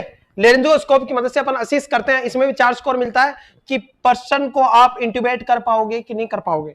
या तो मालपत्ती क्लासिफिकेशन देख सकते हो, क्लियर है, इससे पता लगा सकते हैं कि पेशेंट इंट्यूबेशन के लिए रेडी है कि नहीं। इंट्यूबेशन स्कोर है एक तरह से, एक क्वेश्चन बनेगा आगे जाके, ये एम्स में आ चुका बेटा, ये एम्स 2020 में आ चुका है मालमपत्ती, और 2017 में 2 बार पूछा गया। मालमपत्ती स्कोर किससे रिलेटेड है? तो इंट्यूबेशन स्कोर है कि मरीज इंट्यूबेशन के लिए रेडी है कि नहीं है। ये इमरजेंसी क्रिटिकल केयर आईसीयू में यूज लिया जाता है। Cut by point. इसके अलावा कार्मेक लियाने असेसमेंट सिस्टम भी होता है, ये भी लेरिंजोस्कोप असिस्टेड आपका इंट्यूबेशन सिस्टम है। क्लियर? यहाँ पे भी 4 स्कोर मिलता है, फर्स्ट और सेकंड में पॉसिबल है इंट्यूबेशन, बाद में पॉसिबल नहीं है बेटा। अगर क्लियर और नॉट? नेक्स्ट देखिएगा, उसके बाद अगर बात करें अपन यहाँ पे, वेरी वेरी वेरी इंपॉर्टेंट, एक और होता है बेटा सारी। क्लियर है? सारी, सारी simplified airway risk index. Simplified airway risk index, सारी बोलते हैं इसको बेटा। अरे क्या बोलते हैं? सारी। सारी के अंदर टोटल 12 स्कोर होता है बेटा। क्लियर है, जिसमें अपन अलग अलग स्कोर देख रहे हैं, टोटल 12 स्कोर मिलते हैं सारी में। ये भी एक तरह से इंट्यूबेशन स्कोर है, इससे अपन पता लगा सकते हैं कि पेशेंट इंट्यूबेशन के लिए रेडी है कि नहीं है। क्लियर है बच्चों, दिस इज नॉन एज सारी। क्या कहलाता है ये? सारी कहलाता है। इज इट क्लियर और नॉट? अरे कोई डाउट है तो देखो, अपन क्या पढ़ रहे हैं? लेमन स्कोर पढ़ रहे हैं। L for look externally, E for evaluate the rule of 332, M for Mallampati classification, O for obstruction like a trauma, tumour, tonsillar abscess. अगर आप पेशेंट को इंट्यूबेशन के लिए देख रहे हो तो ऑब्स्ट्रक्शन देखना है कि ट्रोमा तो नहीं हो गया है, कोई ट्यूमर तो नहीं है, टॉन्सिल्स एडनो एनलार्ज तो नहीं हो रहा, उसकी वजह से इंट्यूबेशन में कोई दिक्कत तो नहीं है। और last four very very very important, last क्या देखेंगे? N4 बेटा। अरे N4 क्या देखेंगे? N4 देखेंगे बच्चों, very very very important. N4 अपन देखेंगे बेटा नेक मोबिलिटी। क्लियर है? It is assist easily by asking the patient to place his chin on his chest then extending the neck. क्या करेंगे इसमें? सिंपली पर्सन के सिर को कहां लगाएंगे? उसके चेस्ट में, और रोटेट करा के देख सकते हैं कि नेक मूव करेंगे नहीं करी। अगर नेक रिजिड है तो आप पोजीशन दे पाओगे क्या? अरे कौन सी पोजीशन यूज करते हैं यहाँ पे? रोज पोजीशन या स्नाइपिंग पोजीशन। तो अगर नेक रिजिड है तो मान लो उस स्थिति में आप पोजीशन दे पाओगे क्या? पोजीशन नहीं दोगे तो आपका इंट्यूबेशन करना मुश्किल होगा। तो ये जो अपन असेसमेंट करते हैं इसे क्या बोलते हैं बच्चों? Lemon assessment. अरे कौन सा असेसमेंट बोलते हैं सबको मिला के? कौन सा असेसमेंट? Lemon assessment. बात समझ में आई? और ये जो लेमन असेसमेंट है वो कब किया जाता है? पेशेंट को इंट्यूबेट करने से पहले। क्लियर बच्चों? यहां तक किसी को कोई डाउट हो तो कमेंट करो, वरना आगे बढ़ते हैं। आगे बढ़ जाए। क्लियर बेटा? अरे नचल मोबिलिटी देखते हैं, N4 नचल मोबिलिटी देखते हैं कि गर्दन मूव कर रही है कि नहीं कर रही है। क्लियर बच्चों? नेक्स्ट क्वेश्चन आपकी स्क्रीन पे बेटा, क्लोज इनलाइन सेक्शन लगा हुआ आपका मरीज के, देखना आप, देखना आप एक क्वेश्चन क्या कह रहा है। इसको क्वेश्चन नहीं है, मैं आपका थ्योरेटिकल पोर्शन है, मैं क्वेश्चन बना के पढ़ाऊंगा इसमें आपको। ये पूछ रहा है कि to maintain PEEP suctioning should be without disconnecting the ventilator from the patient. बताइए इसमें देखिएगा बेटा, ये पहले आप देखो इसको पूरा, ये जो प्रोसेसर है उसको देखो और फिर आंसर देना आप मुझे। पहले प्रोसेसर देखो और फिर आंसर देना बेटा। पहले आप प्रोसेसर देख लो फिर आंसर देना।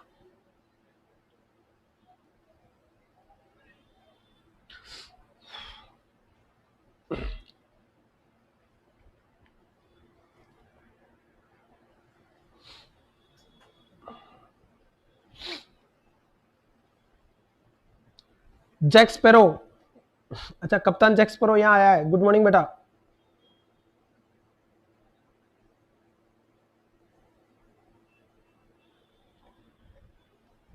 वापस देख लीजिएगा।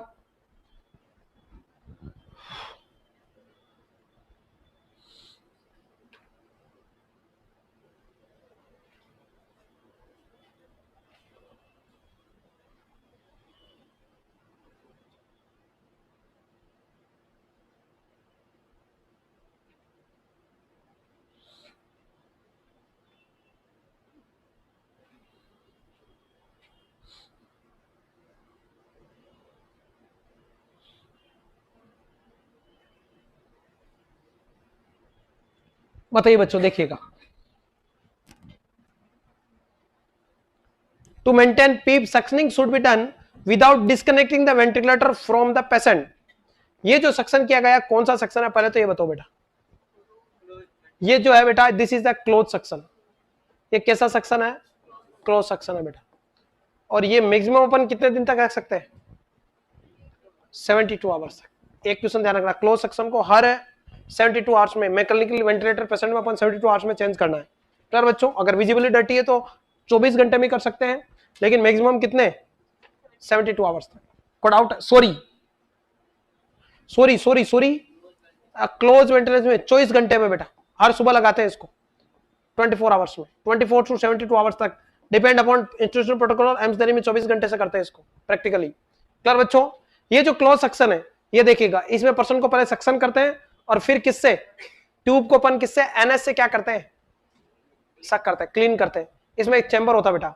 अब ये जो सक्शन क्यों किया जाता है? पीप को रोकने के लिए, पीप को मेंटेन रखने के लिए। तो पीप क्या होती है? मेरा क्वेश्चन बताने का मतलब, पीप क्या होती है? व्हाट इज पीप? बताइए।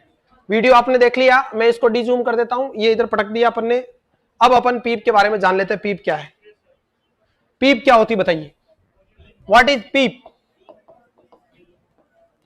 पॉजिटिव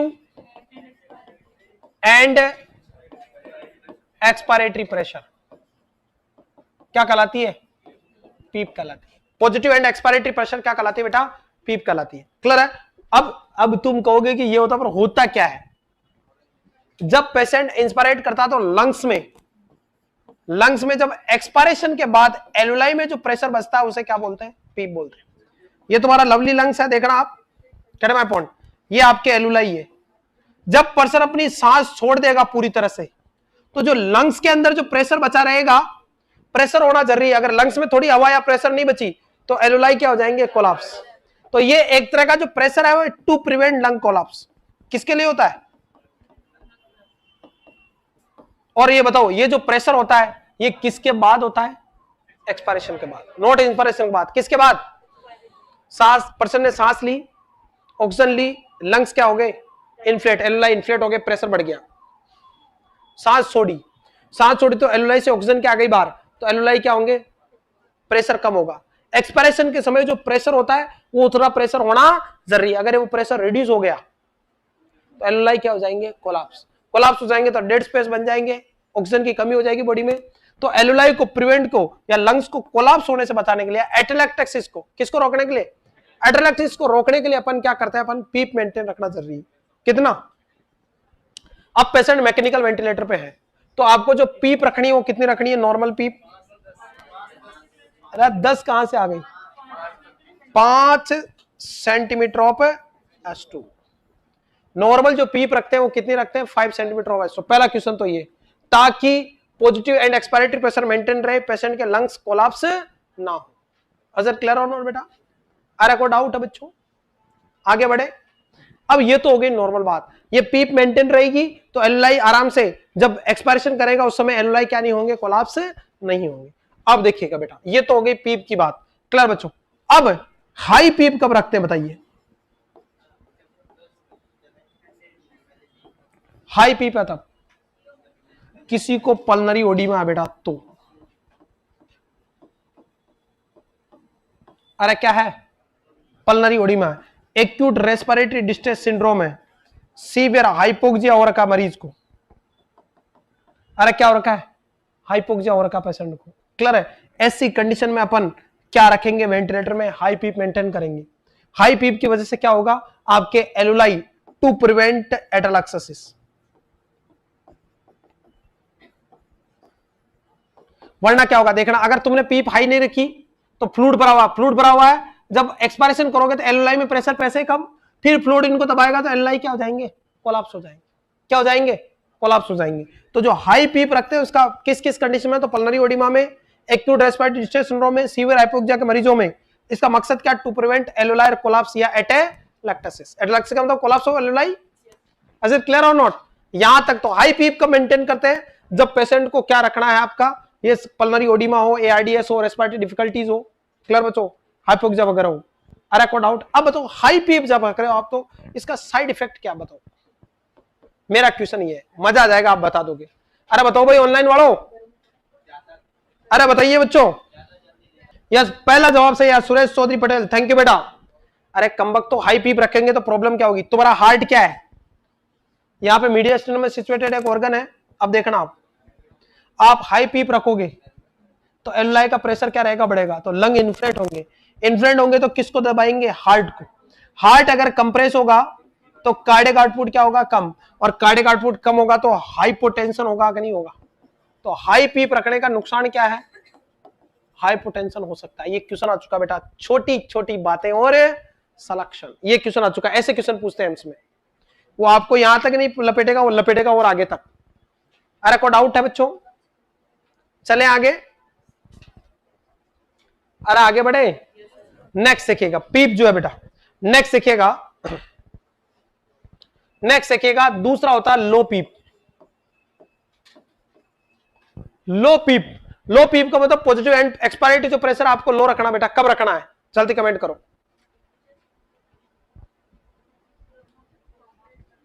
हैं? गलत जवाब। सीओपीडी में तो हाई पीप रखते हैं।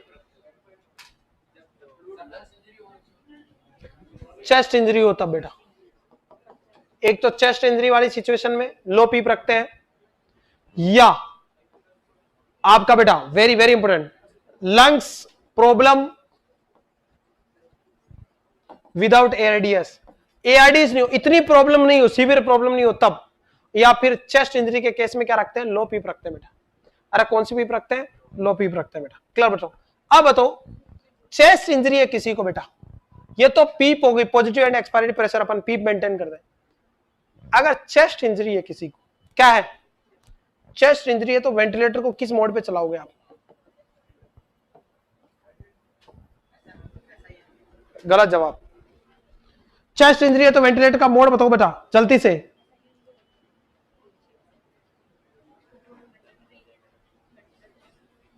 जल्दी से बताओ बच्चों, बताओ बच्चों। अगर चेस्ट इंजरी है तो वेंटिलेटर को अपन रखेंगे बेटा वीसीएम मोड पे, वॉल्यूम कंट्रोल मोड। अगर ज्यादा ऑक्सीजन चलेगी तो चेस्ट इंजरी और बढ़ेगी ना, वॉल्यूम कंट्रोल मोड। और बताओ चेस्ट इंजरी का अर्ली साइन सिम्टम क्या आता है? अरे पेन ड्यूरिंग इंस्पायरेशन, एक तो मेन जो साइन सिम्टम होगा क्लासिकल तो पेन ड्यूरिंग इंस्पायरेशन, क्लियर है। और आपको क्या देखने को मिलेगा, पैराडॉक्सिकल रेस्पिरेशन देखने को मिलेगा। कौन सा रेस्पिरेशन? पैराडॉक्सिकल। पैराडॉक्सिकल रेस्पिरेशन क्या होता है? क्लियर बच्चों, आरी बात में गलत जवाब, वो तो सीसा पैटर्न ऑफ रेस्पिरेशन है। एब्डोमिनल और थोरेसिस कैविटी उल्टा चलना, वो तो सीसा। यहां क्या होगा, जब आदमी अपन नॉर्मली इंस्पायरेट करते हैं तो देखो होगा लंग्स बाहर आ जाते हैं, और एक्सपायरेट करते हैं तो लंग्स क्या होंगे, इंड्रो। इंस्पायरेशन से आउटड्रो ऑफ लंग और एक्सपायरेशन से इंड्रो ऑफ लंग। यहां पे क्या होगा बेटा, यहां पे उल्टा होगा। लंग्स इंजरी होगी तो सांस लेंगे तो फेफड़े बाहर आने चाहिए, हवा पड़ती तो बाहर, लेकिन ये कहां धसेंगे, अंदर। तो इंस्पायरेशन के दौरान इंड्रो, जबकि होना क्या चाहिए, इंस्पायरेशन में इंड्रो और एक्सपायरेशन में आउटड्रो, उल्टा होना। क्या कहलाता है, आउटड्रो ऑफ चेस्ट, क्या कहलाता है, पैराडॉक्सिकल रेस्पिरेशन। तो आपका चेस्ट इंजरी की वजह से पैराडॉक्सिकल रेस्पिरेशन हो सकते हैं। और सबसे ज्यादा चेस्ट इंजरी में फ्रैक्चर रिब्स कौन सी होती है बेटा, 6ठी और 7वीं रिब्स सबसे ज्यादा फ्रैक्चर होती है बेटा। क्लियर बच्चों। और सबसे कम जो फ्रैक्चर होती है वो फर्स्ट होती है। लेस फ्रैक्चर रिब कौन सी होती है, फर्स्ट होती है। और क्लासिकल साइन सिम्टम क्या होता है चेस्ट इंजरी का, बताइए। क्लियर बच्चों, हाँ बेटा उल्टा रेस्पिरेशन। को डाउट है? वॉल्यूम कंट्रोल मोड ताकि फिक्स अमाउंट में एयर जाए बेटा। अरे को डाउट है?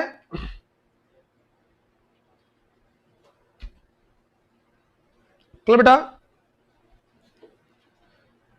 अरे यहां तक किसी को डाउट है कि नहीं है बेटा? नेक्स्ट देखिएगा। अब यहां पे पीप है तो अगर मान लो, अब कई बार अलार्म बोलता है इसकी वजह से, क्या बोलता है बताइए। एक तो होता है कौन सा, हाई प्रेशर अलार्म, बताइए। एक तो होता है हाई प्रेशर अलार्म और एक होता बेटा लो प्रेशर अलार्म, बताइए।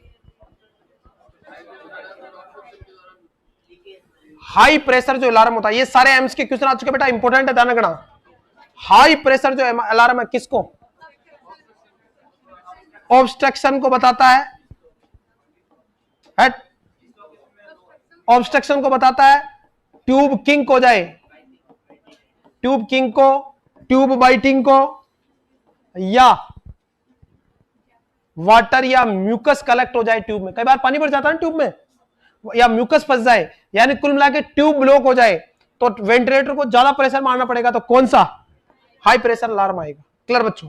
और लो प्रेशर अलार्म कब, या तो ट्यूब क्या हो रही है, लीकेज, और या ट्यूब क्या हो गई आपकी, डिस्कनेक्ट द ट्यूब। ये दोनों क्वेश्चन आ चुके हैं। ट्यूब या तो डिस्कनेक्ट हो जाए या क्या हो जाए बेटा, लीक हो रही है, तो प्रेशर कम बनेगा, तो आपका लो प्रेशर अलार्म आपको शो होगा वेंटिलेटर में। अगर क्लियर और नॉट, छोटी छोटी बातें और सलाक्षण। अरे बोलो भाई, आगे बढ़े। यहां तक किसी को डाउट है बेटा? इस तरह के डिटेल वीडियो देने के लिए आज ही बेटा क्रैश कोर्स या रेगुलर में ज्वाइन करें बेटा 3999 में। अधिक जानकारी के लिए 8368 066 088 पे कॉन्टेक्ट करें बेटा।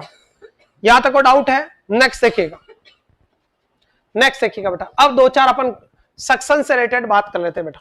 कहां से रिलेटेड? सक्शन से रिलेटेड बेटा। ये देखिएगा सक्शन हो रहा है यहां पे। नॉर्मली जो सक्शन हो रहा है अडल्ट का सक्शन है, प्रेशर कितना रखेंगे?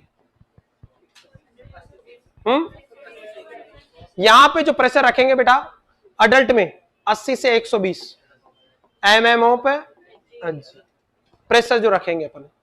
टाइम कितनी देर तक? नॉर्मल बेटा 10 सेकेंड, नॉर्मल 10 सेकेंड और मैक्सिमम कितना? 15 सेकेंड। कुछ नहीं दिया तो एक ही वर्ड में पूछे तो 10 सेकेंड, लेकिन क्वेश्चन में मैक्सिमम लिखा तो क्या आंसर जाएगा? 15 सेकेंड। क्वेश्चन को पढ़ना है, वो बिल्कुल बाकायदा अलग अलग पूछेगा।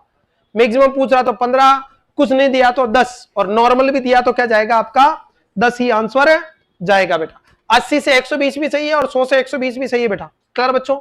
नेक्स्ट देखिएगा, यहां पे प्रेशर होने के बाद क्लियर बेटा, अपने को बेटा सक्शन कैथेटर को कितना इंसर्ट करना है?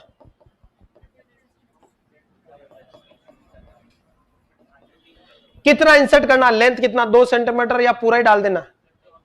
क्लियर बेटा? आप जो डालते हैं अंटिल रेजिस्टेंस आर फील, जब तक कि रेजिस्टेंस फील नहीं हो तब तक कैथेटर को डालना। अगर पूरा कैथेटर भी अंदर चला गया ना तो कोई दिक्कत वाली बात नहीं है। जब तक रेजिस्टेंस फील नहीं होगी तब तक आपको कैथेटर इंसर्ट करते जाना है।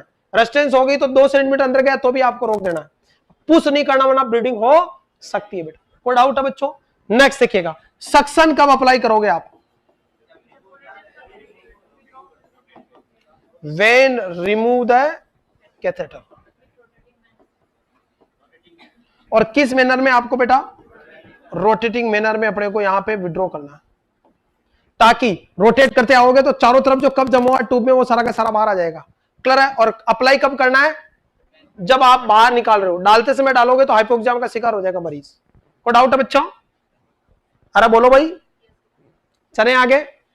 नेक्स्ट देखिएगा, सक्शन करने से पहले बेटा FiO2 कितना करना है? 100%। एक तो ये ध्यान रखना। और SpO2 कितना होना चाहिए यहाँ पे? 100%। तब आपको सक्शन चालू करना है। SpO2 फॉल है तो सक्शन नहीं करना है। कोई डाउट है? नेक्स्ट देखिएगा, कुछ और फैक्ट बता देता हूं सक्शन के बारे में। सक्शन आप कर रहे हो बेटा, सक्शनिंग, तो मोस्ट कॉमन कॉम्प्लिकेशन क्या है? वेरी वेरी इंपॉर्टेंट, देख लेना प्रैक्टिकली बेटा। मोस्ट कॉमन कॉम्प्लिकेशन ब्रेडिकार्डिया होता है। अरे कौन सा? ब्रेडिकार्डिया। कारण क्या है? आप सक्शन जब कर रहे हो ट्रेकिया में, कहां पे? ट्रेकिया में जब सक्शन कर रहे हो तो ये जो ट्रेकिया के अंदर की साइड कौन सी नर्व होती है? Vagus nerve. कौन सी नर्व की सप्लाई होती है? वेगस की। सक्शन करते समय इन वेगस नर्व को बेटा यहां से ऑक्सीजन खींच जाएगी तो वेगस नर्व हाइपोक्सिक होगी, और हाइपोक्सिक होगी तो वेगस नर्व का क्या होगा? स्टिमुलेशन। और वेगस जब स्टिमुलेट होती है तो क्या होता है? ब्रेडिकार्डिया होता है। तो अब इसको रोकने का इलाज क्या है? मैनेजमेंट क्या करना बेटा? Very very very important, suction with atropine. अरे किसके साथ सक्शन करना है? एट्रोपिन सल्फेट के साथ सक्शन करना है, क्योंकि एट्रोपिन किसका काम करता है? सिंपैथेटिक का। और क्या करता है? वेगल को क्या करता है? स्टिमुलेशन को इनहिबिट करता है, तो टेकीकार्डिया हो जाएगा ब्रेडी की जगह। इज इट क्लियर और नॉट बेटा? अरे यहां तक को डाउट है बच्चों?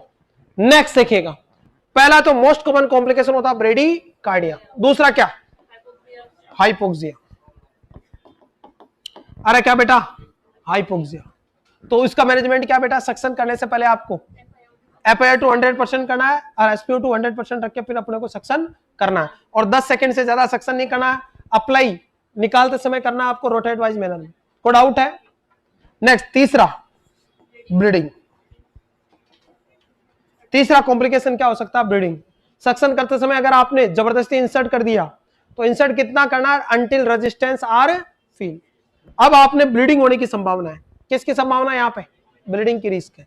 ब्लीडिंग की अगर रिस्क है बेटा यहाँ पे, वेरी वेरी वेरी इंपोर्टेंट, किसकी वजह से? सक्शन की वजह से। तो सक्शन किससे करना बेटा? सक्शन विद ADR, एड्रेनालिन के साथ सक्शन करना, क्योंकि एड्रेनालिन कैसा होता है? वेसोकॉन्स्ट्रिक्टर, और ये वेसोकॉन्स्ट्रिक्टर है बेटा, तो आपका अगर ब्लीडिंग भी हो रही है तो ब्लड वेसल्स को कॉन्स्ट्रिक्ट कर देगा, तो ब्लीडिंग को रोक देगा। तो हमेशा ADR के साथ क्या आता है आपका? 10 ml 9 ml NS लेते हैं और ये 1 ml ये मिक्स कर लेते हैं। जैसे एट्रोपिन 0.6 mg आता है 1 ml में, हमारे पास में 10 ml में मिक्स करते हैं, 2-3 ml डाल देते हैं।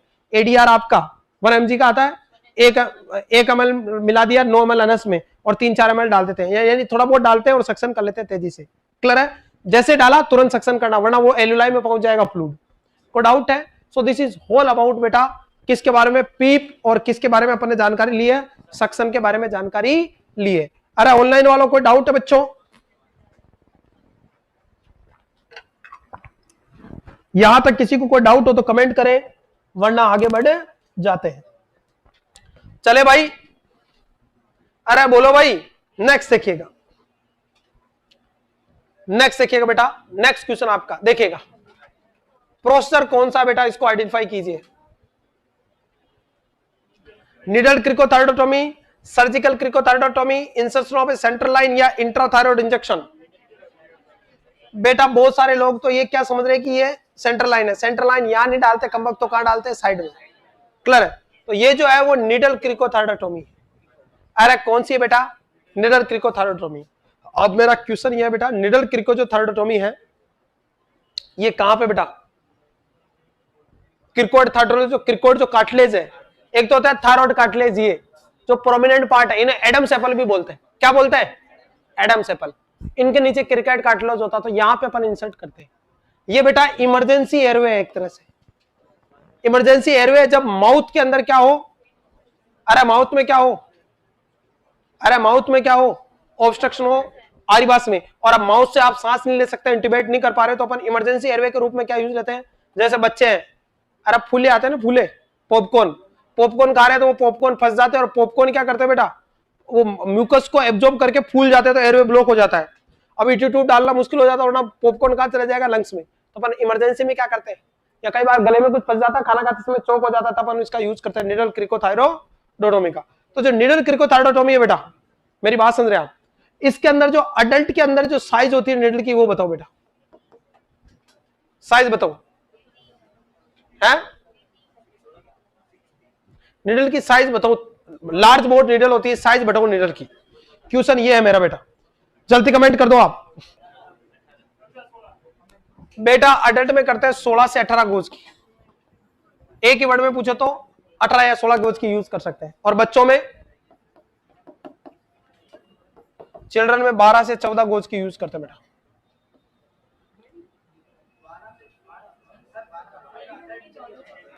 ओके, अडल्ट में 12 से 14, यस, और चिल्ड्रन में 16 से 18, यस, अडल्ट में 12 से 14 और चिल्ड्रन में 16 से 18, उल्टा है ये। क्लियर है? दिस इज होल अबाउट किसके बारे में, नीडल क्रिकोथायरोडोटोमी के बारे में बेटा। क्लियर है? ये मैंने मेरे मोटे मोटे क्वेश्चन बता दिए बेटा आपको। क्लियर है क्या? अरे कई बार क्या होता है, जैसे फूले आता है ना पॉपकॉर्न, वो फंस गया तेरा किसमें, एपिग्लोटिस में। अब ना तो ईटी ट्यूब डाल सकते हो, ना तुरंत ट्रेकेस्टोमी कर सकते हो, तो तुरंत रिलीव के लिए अपन क्या करते हैं, नीडल क्रिकोथायरोडोटोमी करते हैं। अरे होता है कि नहीं होता है? क्लियर बच्चों? अरे कोई डाउट है? नेक्स्ट देखिएगा। अब इसमें क्या होता है बेटा, यहां से जो क्वेश्चन बनेगा उस पर फोकस करो आप।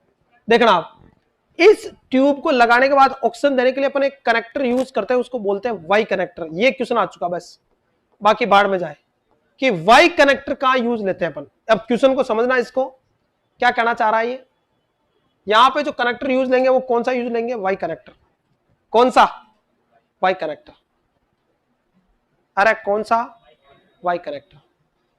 वाई कनेक्टर कैसा, देखो मेरी बात समझना, ये आपका ट्यूब डाल रखी है, नीडल डाल रखी है, ये ऑक्सीजन पाइप है जिसमें ऑक्सीजन आ रही है, और ये किस शेप में, यहां देखो वाई शेप में, किस शेप में, ये वाई बन गया। वाई कनेक्टर यूज करते हैं बेटा यहां पे, और यहां पे ओपनिंग होती है, इस वाई कनेक्टर पे क्या होती है।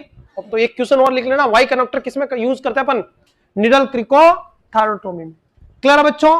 नेक्स्ट देखिएगा। अच्छा आपको इसमें डाउट हो रहा है, ये सही है, मैंने पहले सही बताया था, तुम जबरदस्ती गलत करा देते हो। अडल्ट में 16 से 18 ही है, और चिल्ड्रन में 12 से 14 है। 14 और 16 सही है। अरे उल्टा होता है, एडल्ट में बड़ा होता है साइज, छोटे साइज का यूज होता है, कड़वा पॉइंट, और चिल्ड्रन में 12 से 14 होता है। सही है, अडल्ट में सही कर लेना बेटा, अडल्ट में 16 से 18 करना और चिल्ड्रन में 12 से 14 करना, वो सही कह रहे थे। क्लियर बच्चों? नेक्स्ट देखिएगा, उसके बाद आ जाइए बच्चों, very very very important. Next देखिएगा, अब तुमने वाई कनेक्टर लगाया, क्या लगाया, इधर से ऑक्सीजन सप्लाई हो रही है आपकी, अरे ऑक्सीजन सप्लाई हो रही है, लगभग 12 से 15 लीटर पर मिनट के हिसाब से ऑक्सीजन आती है, क्योंकि छोटा बोर है ना तो तेजी से ऑक्सीजन चल रही है। आरी बात में ये जो वाई कनेक्टर देख रहे हो आप, इसको बेटा वेरी वेरी वेरी, अब ऑक्सीजन कैसे जाएगी? अब तुम कमबख्त तो इसको अगर क्लोज ही रखोगे तो ऑक्सीजन केवल जाएगी, बाहर कैसे आएगी?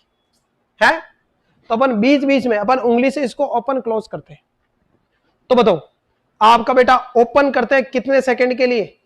1 सेकंड के लिए इसको, और क्लोज कितने सेकंड तक रखते हैं? 4 सेकंड तक। नहीं समझे? ये इस तरह से वाई कनेक्टर है, ये इस तरह से ऑक्सीजन जा रही है, अपन ने क्लोज कर रखा है 4 सेकंड तक। जब तक क्लोज रहेंगे तो पीछे से ऑक्सीजन आ रही तो कहां जाएगी? लंग्स में। और अपन जैसे छोटी होंगे तो ऑटोमेटिक क्या हो जाएगा? एक्सपायरेट हो जाएगा। क्लियर है? इससे क्या बोलते हैं? Y connector. And it is the बेटा एम्स पैटर्न। एम्स इतना डीप तक क्वेश्चन पूछता बेटा, और आपको हवा ही नहीं लगती, फिर कहते हो पेपर में पढ़ा नहीं, आया नहीं आपका। हाँ ये पोर है ना, ये दिख रहा है ना साफ ही, ये दिख रहे हो ना, छोटा सा पोर दिख रहा है। क्लियर बच्चों? जैसे आपका नॉर्मली आईवी ट्यूबिंग के पोर होता है उस तरह का, उसको अपन ओपन क्लोज करते हैं। क्लोज कितने सेकंड तक रखना है? 4 सेकंड तक। तो पीछे से ऑक्सीजन कहां जाएगी? लंग्स में। और जैसे अपन खोलोगे तो ऑटोमेटिकली क्या हो जाएगा? एक्सपायरेशन हो जाएगा। कोई डाउट है? This is Y connector, this is Y connector. 12 तो बड़ी नीडल है बेटा, लेकिन बच्चों में बड़ी चाहिए क्योंकि ऑक्सीजन की डिमांड ज्यादा होती है, उल्टा होता है वहां पे। क्लियर बच्चों? अरे कोई डाउट है बच्चों? आगे बढ़ जाए, बोलो भाई। नेक्स्ट, उसके बाद आ जाइए नेक्स्ट क्वेश्चन बेटा। एक आगे निकल गया, चलो कोई बात नहीं। नेक्स्ट क्वेश्चन, वीडियो देख लो आराम से।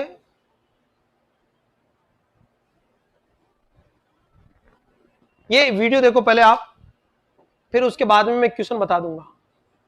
ये क्या डाल रहा है बताओ?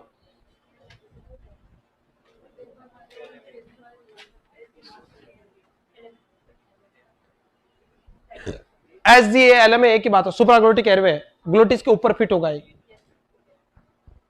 बहुत सारे बच्चे देख रहे हैं कहां आगे कहा जा।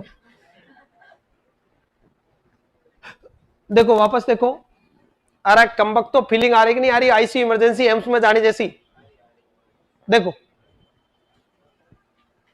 एकमात्र इंडिया में ऐसी एकेडमी जो वीडियो दिखाती है लाइव। बहुत सारे को तो हवा ही नहीं लगती है क्या चल रहा है इमरजेंसी।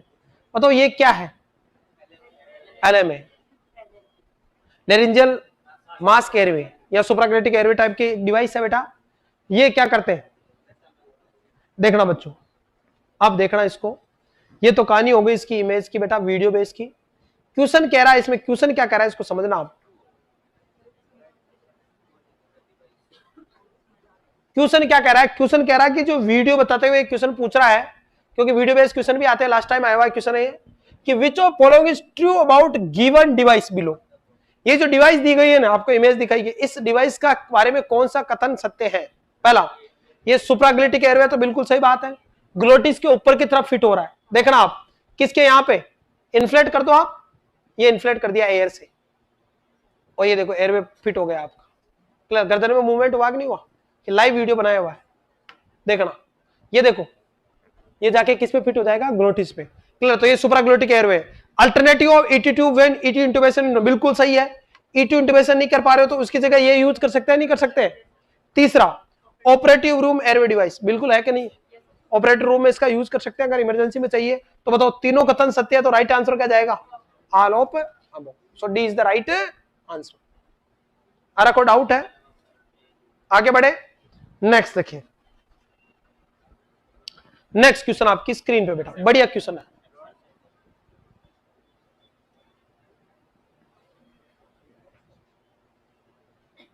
आराम से देख लो इसको 2-3 बार, फिर अपन इसको डिस्कस करेंगे।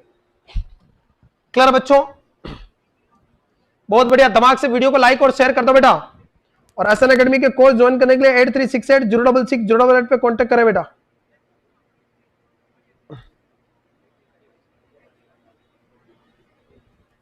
बताइए।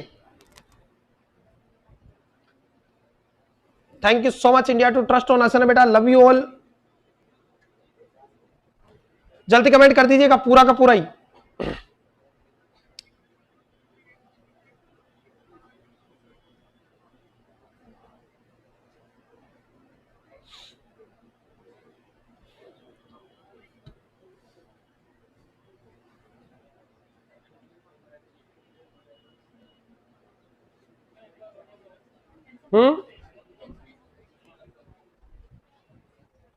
बताइए बच्चों, बताइए बच्चों, वापस देख लो इसको, कोई जल्दबाजी नहीं है अपने को। बताइए,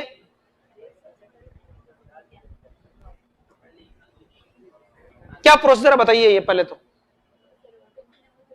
ये निडल इंसर्ट कर रहे हैं बेटा, टेंशन न्यूमोथोरैक्स हो रहा है बेटा यहाँ निडल। देखो ये कौन सा देखो ना, सोचो ऊपर की तरफ डाल रहे हैं, कौन सा, तो लगभग सेकेंड इंटरकोस्टल स्पेस, कौन सा स्पेस है, क्लियर है। ये लार्ज बोर निडल है बेटा, लगभग 16 से 18 गोज की, क्लियर है हमारी बात में। ये डाला आपने, देखिएगा ये बहुत खतरनाक इमरजेंसी कंडीशन, मैंने प्रैक्टिकली कम से कम 50 पेशेंट ऐसे विद इन 2 सेकंड में 2 मिनट में मरते हुए देखे टेंशन न्यूमोथोरैक्स। बहुत खतरनाक कंडीशन है।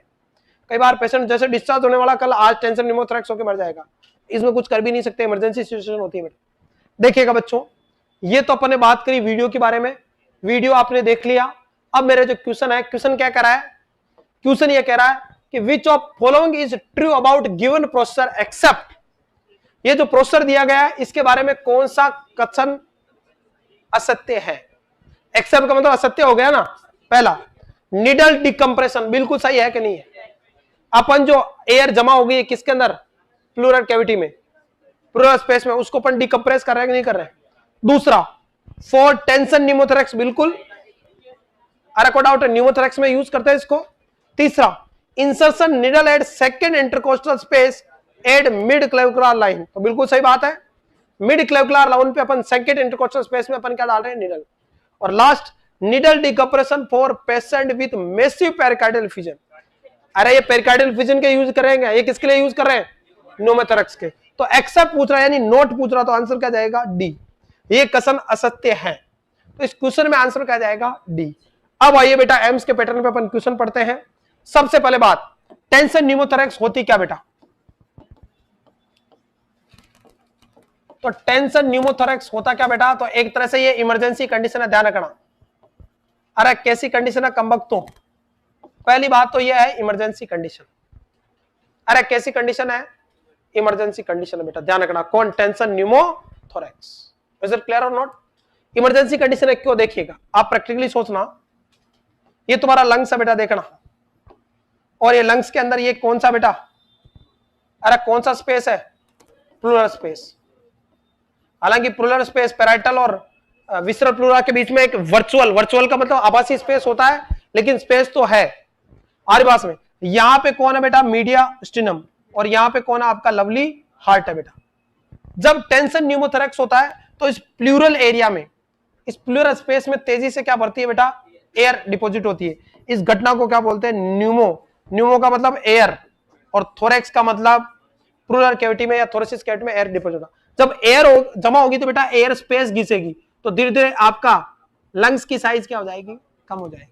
तो एक तो एयर एक्सचेंज या ऑक्सीजन की कमी होगी। दूसरा, जब ये जगह घेरेगी तो मीडियम यानी हार्ट को क्या करेगी, कंप्रेस, और हार्ट को कंप्रेस करेगी तो हार्ट कॉन्ट्रैक्ट तो करेगा लेकिन रिलैक्स नहीं हो पाएगा। जब कॉन्ट्रैक्ट करेगा रिलैक्स नहीं होगा तो कार्डियक आउटपुट क्या होगा, जीरो।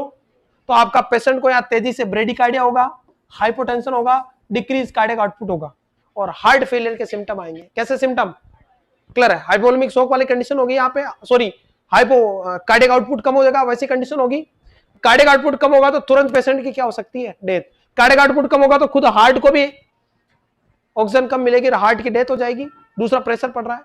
तो इस स्थिति में क्या होगा बेटा, हार्ट फेलियर की या कार्डियक आउटपुट फेलियर की रिस्क सकती है अगर क्या होता है, टेंशन न्यूमोथोरैक्स होता है। तो उस स्थिति से निपटने का उपाय क्या है, ये हवा बढ़ रही है, हवा क्या हो रही है, बढ़ रही है, इस हवा को बाहर निकाल दो, एलआई क्या होंगे आपके पूरी तरह से अपनी जगह में आ जाएंगे, और हार्ट पे जो प्रेशर पड़ रहा है वो क्या हो जाएगा, रिलीव।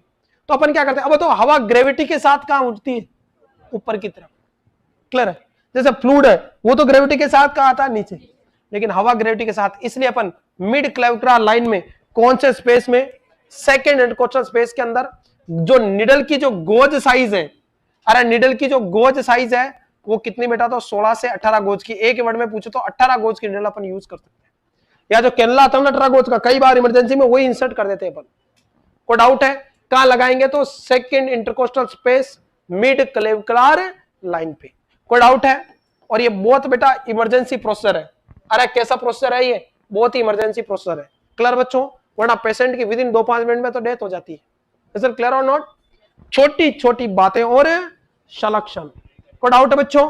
कारण कई हो सकते हैं बेटा, ट्रॉमा हो सकते हैं, वेंटिलेटर पेशेंट के अंदर कारण हो सकते हैं, बहुत सारे कारण है बेटा। चेस्ट इंजरी हो सकती है कारणों में। अरे कोई डाउट है बच्चों?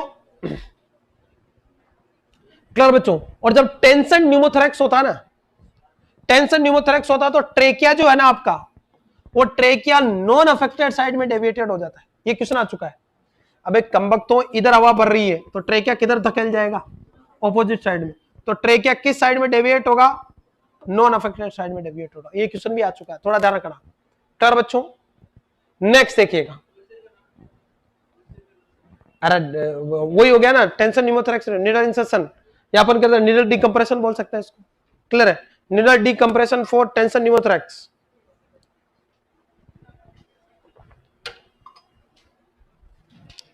क्लियर बच्चों?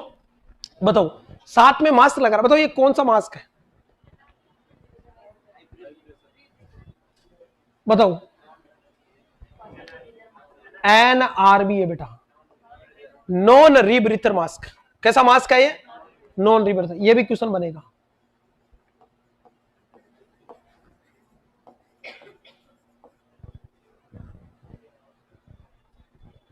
अरे कौन सा मास्क है बेटा? नॉन रीब्रीथर मास्क है ये, NRB। अब इसके बारे में कुछ क्वेश्चन बता दो मुझे, चलते से कमेंट करो। नॉन रीब्रीथर मास्क के बारे में, NRB के बारे में। सबसे ज्यादा हाई परसेंटेज कंसंट्रेशन की O2 किससे दी जाती है? अरे सबसे ज्यादा हाई परसेंटेज कंसंट्रेशन की O2 किससे दी जाती है? NRB से, नॉन रीब्रीथर मास्क। एक तो ये ध्यान रखना बेटा। अगर किसी को 100% सैचुरेटेड ऑक्सीजन देनी तो सबसे बढ़िया तरीका क्या, सबसे बेस्ट मास्क कौन सा है? NRB। एक तो होता है रीब्रीथर मास्क, रीब्रीथर मास्क। उसमें तो क्या होता है बेटा, एक इस तरह से इसी की तरह बैग होता है। क्लियर है? उसके अंदर एक्सेल जो ऑक्सीजन है वो 1/3 CO2 यहां जमा होती है, और इसी CO2 को वापस क्या करता है पेशेंट? इनहेल करता है। ये कब होते यूज करते हैं? जब आपको सेल्फ रेस्पिरेशन इंड्यूस करना होता है। अभी पढ़ेंगे इसके बारे में। इसमें लगभग 20 से 30% कंसंट्रेशन की ऑक्सीजन होती है, जबकि 90 to 100% सैचुरेटेड ऑक्सीजन सबसे बेस्ट, मतलब सबसे मैक्सिमम कंसंट्रेशन की ऑक्सीजन, सैचुरेटेड ऑक्सीजन किसमें दी जाती है? NRB में। क्लियर बेटा? हर बात में। और सबसे एक्यूरेट मेथड कौन सा है? Venturi mask. सबसे एक्यूरेट मेथड तो कौन सा होता है? Venturi mask. देखिएगा, तो थोड़ी सी अपन बात कर लेते हैं किसके बारे में? वेंचुरी मास्क के बारे में। अरे किसके बारे में बेटा? वेंचुरी मास्क के बारे में। देखिए वेंचुरी मास्क बेटा, क्लियर बच्चों? वेंचुरी मास्क सबसे एक्यूरेट मेथड है O2 डिलीवरी। O2 डिलीवरी का सबसे एक्यूरेट जो मेथड है वो कौन सा होता है? Venturi mask. सबसे ज्यादा कंसंट्रेट sp2 कंसंट्रेट ऑक्सीजन तो दी जाती है किससे? NRB से। और सबसे एक्यूरेट मेथड की डिलीवरी की 2 लीटर ऑक्सीजन देनी पर मिनट तो 2 लीटर ही जाएगी, ज्यादा नहीं जाएगी। कौन सा है? क्लियर है? 60 से 70% कंसंट्रेट ऑक्सीजन देती जाती है यहाँ पे। क्लियर? एक्यूरेट मेथड है बेटा किसका? ऑक्सीजन डिलीवरी का। ये मोस्टली यूज करते हैं बेटा COPD के मरीजों में। अरे कौन से मरीजों में? COPD वाले मरीजों में। कौन से मरीजों में? COPD वाले मरीजों में। क्रोनिक ऑब्स्ट्रक्टिव पल्मोनरी डिजीज वाले मरीजों में यूज करते हैं कौन सा? वेंचुरी मास्क का बेटा। कोई डाउट है? वेंचुरी मास्क सबसे ज्यादा किसमें यूज करते हैं अपन? COPD के मरीजों में। कोई डाउट है? COPD के मरीजों में। और यहां पे लो ऑक्सीजन देते बेटा, मात्र कितनी? 2 लीटर पर मिनट। कारण क्या है? Very very very important. इसका कारण है टू इंड्यूस सेल्फ रेस्पिरेशन। अरे किसको स्टार्ट करने के लिए? सेल्फ रेस्पिरेशन को स्टार्ट करने के लिए अपन क्या यूज करते हैं? वेंचुरी मास्क यूज करते हैं। को डाउट है? To induce self respiration. Is it clear और नॉट? आगे बढ़ जाए? यहां तक को डाउट हो तो कमेंट करें, वरना आगे बढ़ जाते हैं बेटा। क्लियर बच्चों? COPD के मरीज। इसका कारण क्या है कि लो ऑक्सीजन देंगे अपन, यहां पे देखना आप, लो ऑक्सीजन देंगे तो बॉडी में CO2 बढ़ेगी। क्या बढ़ेगी? और CO2 बढ़ेंगे तो आपके जो सेंट्रल कीमोरिसेप्टर है, सेंट्रल कीमोरिसेप्टर जो कहां पाया जाता है? इंस्पायरेटरी सेंटर मेडुला ऑब्लेंगेटा में। वो किसके रेस्पॉन्स में काम करते हैं? CO2 में। आपकी सांसें ऑक्सीजन के प्रभाव में नहीं चलती है, किसके प्रभाव से चलती है? CO2 में। तो लो ऑक्सीजन देंगे तो बॉडी में CO2 बढ़ेगी, CO2 बढ़ेगी तो आपका सेंट्रल जो कीमोरिसेप्टर है मेडुला ऑब्लिंगेटा में, इंस्पायरेटरी सेंटर, वो स्टिमुलेट होगा और आपका क्या होगा, ऑक्सीजन डिलीवरी होगी, खुद का रेस्पिरेशन चालू होगा। जबकि पेरिफेरल कीमोरिसेप्टर जो कहां पाए जाते हैं, जॉइंट में, वो किसके रेस्पॉन्स में काम करते हैं, तो ऑक्सीजन के रेस्पॉन्स में, ध्यान रखना। तो खुद का सेल्फ रेस्पिरेशन इंड्यूस करने के लिए क्लियर है, क्योंकि मेडुला ऑब्लिंगेटा के अंदर जो इंस्पायरेटरी सेंटर है बेटा, उसके अंदर इन कीमोरिसेप्टर को क्या बोलते हैं, सेंट्रल कीमोरिसेप्टर, जो कहां पाए जाते हैं, मेडुला ऑब्लिंगेटा में। क्लियर है, वो किस गैस के रेस्पॉन्स में, CO2 में। जब पेशेंट को कम ऑक्सीजन दोगे तो बॉडी के अंदर CO2 बढ़ेगी, CO2 बढ़ेगी तो इंस्पायरेटरी सेंटर स्टिमुलेट होगा और खुद का रेस्पिरेशन स्टार्ट होगा। और आपको तो COPD के मरीज में मेन टारगेट ही क्या, खुद का रेस्पिरेशन चालू करवाना, खुद की सांस पे लाना, उसको ऑक्सीजन से हटाना। क्लियर है, आज बात में इसलिए अपन देते बेटा। क्लियर बच्चों, अरे कोई डाउट है, आगे बढ़े, नेक्स्ट देखिएगा। कोई डाउट है यहां तक कोई डाउट हो तो मुझे पूछ लो, वरना आगे बढ़ जाते हैं। चले आगे, नेक्स्ट देखिएगा बच्चों, नेक्स्ट देखिएगा बच्चों, क्वेश्चन पढ़ेगा आराम से। क्लियर है, इसके अलावा टेंशन न्यूमोथोरैक्स वगैरह होता है ना, तो एक और चीज करते हैं अपन बेटा, एक और चीज करते हैं, यहां पे देखना, रैपिड सीक्वेंशियल इंट्यूबेशन, RSI क्या यूज करते हैं अपन। कई बार ऐसी इमरजेंसी होती ना, तो अपन मेन टारगेट तो यही है, मान लो किसी को इमरजेंसी और रेस्पिरेटरी कॉम्प्रोमाइज हो रहा है, तो अपन क्या करते हैं, रैपिड सीक्वेंशियल इंट्यूबेशन यूज करते हैं। ये बेटा O2 ICU के क्वेश्चन है, इमरजेंसी के क्वेश्चन है। ऐसे लगभग आपको 20-30 घंटे के, 40 घंटे के लेक्चर मिलेंगे, यहां से 30-40 नंबर के क्वेश्चन आएंगे, पूरी सब्जेक्ट है एक तरफ और ये एक तरफ सिलेक्शन के लिए, समझ रहे आप। रैपिड सीक्वेंशियल एयरवे, रैपिड जो सीक्वेंशियल एयरवे क्या होता है बेटा, देखिएगा, RSI, रैपिड सीक्वेंशियल एयरवे, जो इमरजेंसी में जो अपन रैपिडली इंट्यूबेट करते हैं ना, उसको बोलते हैं। इमरजेंसी कंडीशन में जब ज्यादा इक्विपमेंट नहीं और तुरंत आपको क्या करना है, तो अपन सबसे पहले क्या करते हैं, जब तक कि ET ट्यूब नहीं मिले तब मास्क और एम्बुबैग से एयर देते हैं कि नहीं देते। अबे तुरंत तुम ET ट्यूब डाल दोगे क्या, तो मास्क और एम्बुबैग से अपन क्या देंगे बेटा, ऑक्सीजन डिलीवरी करेंगे रैपिड सीक्वेंशियल इंट्यूबेशन में। और फिर जब आपके इक्विपमेंट आ जाएगा, इक्विपमेंट भी अरेंज करोगे आप हर बात में, तो 1-2 मिनट का समय लगेगा, तब तक पेशेंट को मास्क और एम्बू से अपन क्या देंगे, ऑक्सीजन देंगे, उसकी जान बचा के रखेंगे। क्लियर, फिर पेशेंट को इंट्यूबेट करेंगे। अब रैपिड सीक्वेंशियल इंट्यूबेशन अपन कर रहे हैं बेटा एम्बुबैग से, artificial manual breathing unit use कर रहे हैं अपन एम्बुबैग में। मास्क को होल्ड कैसे करोगे बेटा, वेरी वेरी इंपॉर्टेंट क्वेश्चन, कब, E और C।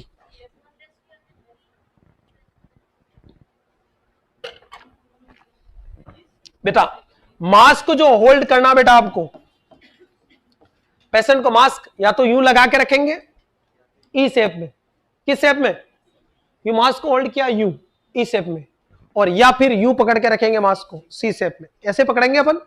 बताइए, अगर रेस्क्यूअर बेटा एक है, अरे रेस्क्यूअर क्या है, एक है, तो अपन यूज करेंगे बेटा E टेक्निक।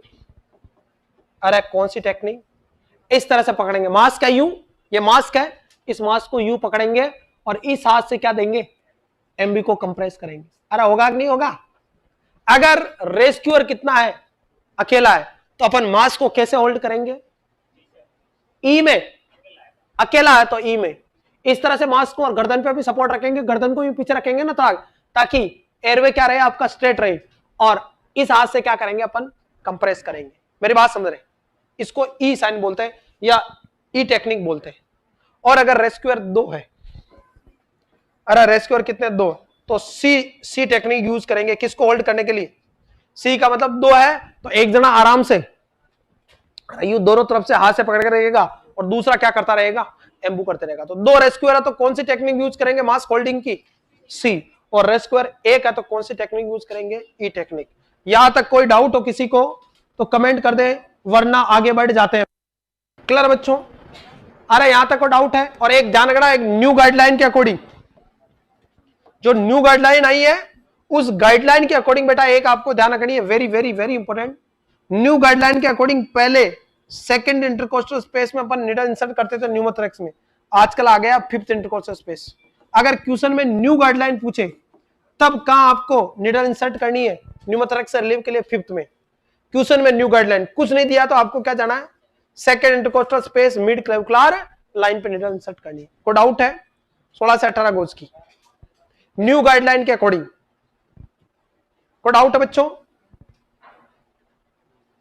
कोई डाउट है बच्चों। नेक्स्ट, उसके बाद आ जाइए, अगर आप एम्बुबेग, बताइए बच्चों, यहां पे ई और सी, एम्बुबेग जो यूज करे बेटा, एम्बुबेग की साइज बताओ आप।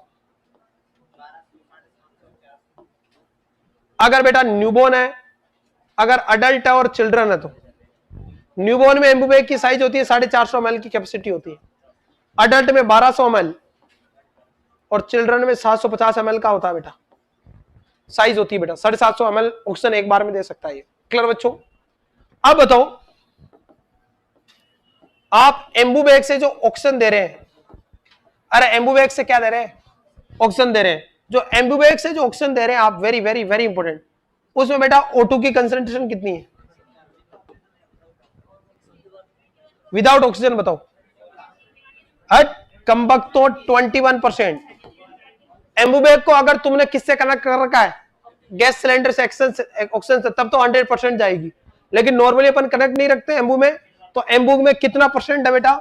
21%। क्योंकि अबे कौन सी ऑक्सीजन होती है एम्बू में? हवा की, और हवा में ऑक्सीजन की कंसंट्रेशन कितनी है? 21%। कोई डाउट है? अरे बात समझ में आ रही है? 16%।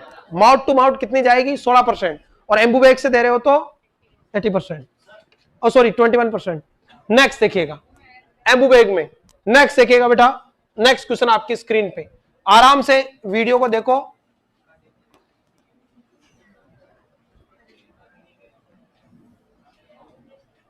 पहले तो वीडियो देखो, फिर बात करेंगे अपन।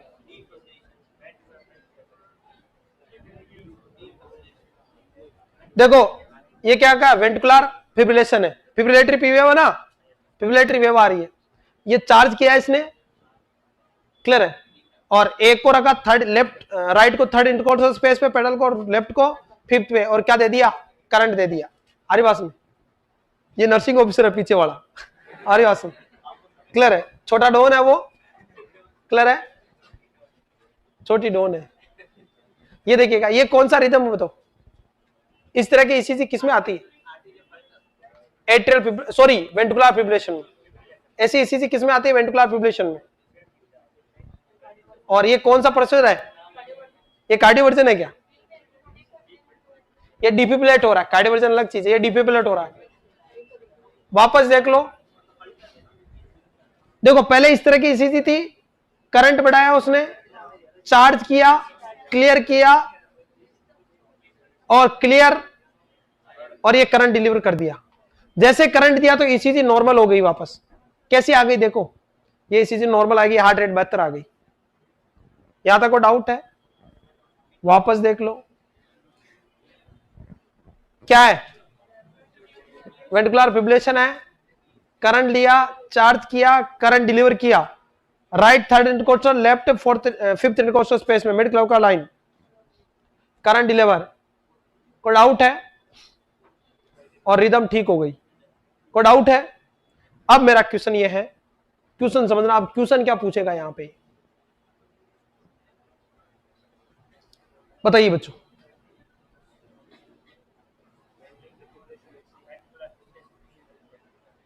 क्वेश्चन मेरा ये है बेटा, an unresponsive patient come in emergency department, unresponsive था पेशेंट, और कहां आया? इमरजेंसी में आया बेटा, with history of electrical current, following procedure done for such patient, what does nurse interpret after assessing below procedure?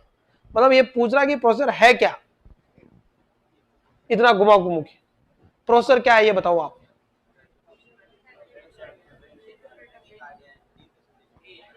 ये तो होगा नहीं, ये टेकिकार्डिया नहीं है, ये कैसा? वेंट्रिकुलर फिब्रिलेशन है, और प्रोसेसर कौन सा क्या गया? डिफिब्रिलेट किया गया। तो राइट आंसर क्या जाएगा? सी डी जो भी लिखा आपका राइट आंसर जाएगा। ये कैसा बेटा? वेंट्रिकुलर फिब्रिलेशन, और इसको क्या किया गया है? डिफिब्रिलेट किया गया। तो देखिएगा, पहली बात तो ये ईसीजी की रिदम, इस तरह की रिदम जो आती है ईसीजी की, इरेगुलर रिदम, जिसमें कोई क्या वेव है, क्या दूरी है, कोई पता नहीं चलता, पीक्यूआरएस कॉम्प्लेक्स कौन सा है, कौन सा वेंट्रिकुलर फिब्रिलेशन वाली कंडीशन है बेटा, क्लियर है। और वेंट्रिकुलर फिब्रिलेशन कब होती है? जब वेंट्रिकल के कॉन्ट्रैक्शन की रेट 250 बीट पर मिनट से क्या हो जाए? ज्यादा हो जाए, तब वेंट्रिकुलर फिब्रिलेशन कहलाता बेटा। अरे तब क्या कहलाता? Ventricular fibrillation. और ये इतनी एडवांस होती है कि एक स्थिति में पल्सलेस एंड बीपीलेस कंडीशन हो जाती है। अरे कैसी कंडीशन हो जाती है? तो इसमें सबसे पहले करते ही क्या है, डिफिब्रिलेट। ध्यान रखना, अरे समझ रहे हो नहीं समझ रहे हो, हार्ट अटैक में तो क्या पढ़ते हैं, CABD फॉलो करते हैं, लेकिन इसमें सबसे पहले क्या करते हैं, डिफिब्रिलेट करते हैं। किसके अंदर, अरे वेंट्रिकुलर, अरे किसमें, वेंट्रिकुलर फिब्रिलेशन में। पल्स क्यों, क्योंकि यहाँ पे हार्ट रेट 250 से ज्यादा है, तो हार्ट केवल भड़फड़ाएगा, कार्डियक आउटपुट क्या हो जाएगा, नील। अरे हार्ट रेट 250 होगी, वेंट्रिकुलर कॉन्ट्रैक्शन, तो हार्ट पूरा कॉन्ट्रैक्ट हो गया क्या, नहीं होगा। तो हार्ट जब दबेगा ही नहीं तो स्ट्रोक वॉल्यूम क्या हो जाएगी, नील। तो ना तो पल्स फील होगी ना क्या फील होगी, बीपी पे। और अगर इसको तुरंत ट्रीट नहीं किया तो कार्डियक आउटपुट 0, तो खुद हार्ट को ब्लड सप्लाई रुक जाएगी, आगे जाके किसमें कन्वर्ट हो जाएगा, ये MI में। किसमें, तो बताओ सबसे डेंजर कंडीशन कौन सी है, कोई तरह का एरिथमिया सबसे डेंजर माना जाता है, VF, वेंट्रिकुलर फिब्रिलेशन। वो आगे जाके किस में कन्वर्ट हो सकता है, MI में। एक क्वेश्चन तो ये बनता बेटा, क्लियर है। इसी से वेंट्रिकुलर फिब्रिलेशन बेटा, यहां पे देखिएगा बेटा, यहां पे क्या हो रहा है, आपने असिस्ट किया, अब आप असिस्ट करने के बाद क्या कर रहे हो बेटा, आपने डिफिब्रिलेटर को ऑन किया, बताओ करंट कितना देंगे अपन। करंट देखो बेटा, करंट बात करें, अडल्ट की बात कर रहे हैं, दो तरह के डिफिब्रिलेटर होते हैं, एक मोनोफेजिक और एक कौन सा, बाइफेजिक। मोनोफेजिक में तो एक ही करंट का झटका देते हैं, कितना, 360 जूल वाला। मोनोफेजिक अगर तो कितना जूल का, 360 जूल का, कोई डाउट है। बाइफेजिक है, कैसा है, बाइफेजिक है तो शुरुआत करनी है 120 से 200 से। एक ही वर्ड में पूछे तो पहला करंट का झटका कितने का लगाना है, 200 का, कोई डाउट है। 5 CPR के बाद हर बार देते नहीं देते, फिर देना बेटा 300 का, और लास्ट में कितना, 360 का। और ऐसा मैक्सिमम 5 बार रिपीट कर सकते हैं। कितनी बार, 5 बार में नहीं हो रहा, 30 से 45 मिनट तक CPR देने के बाद रिवाइव नहीं हो रहा तो छोड़ देना पेशेंट को।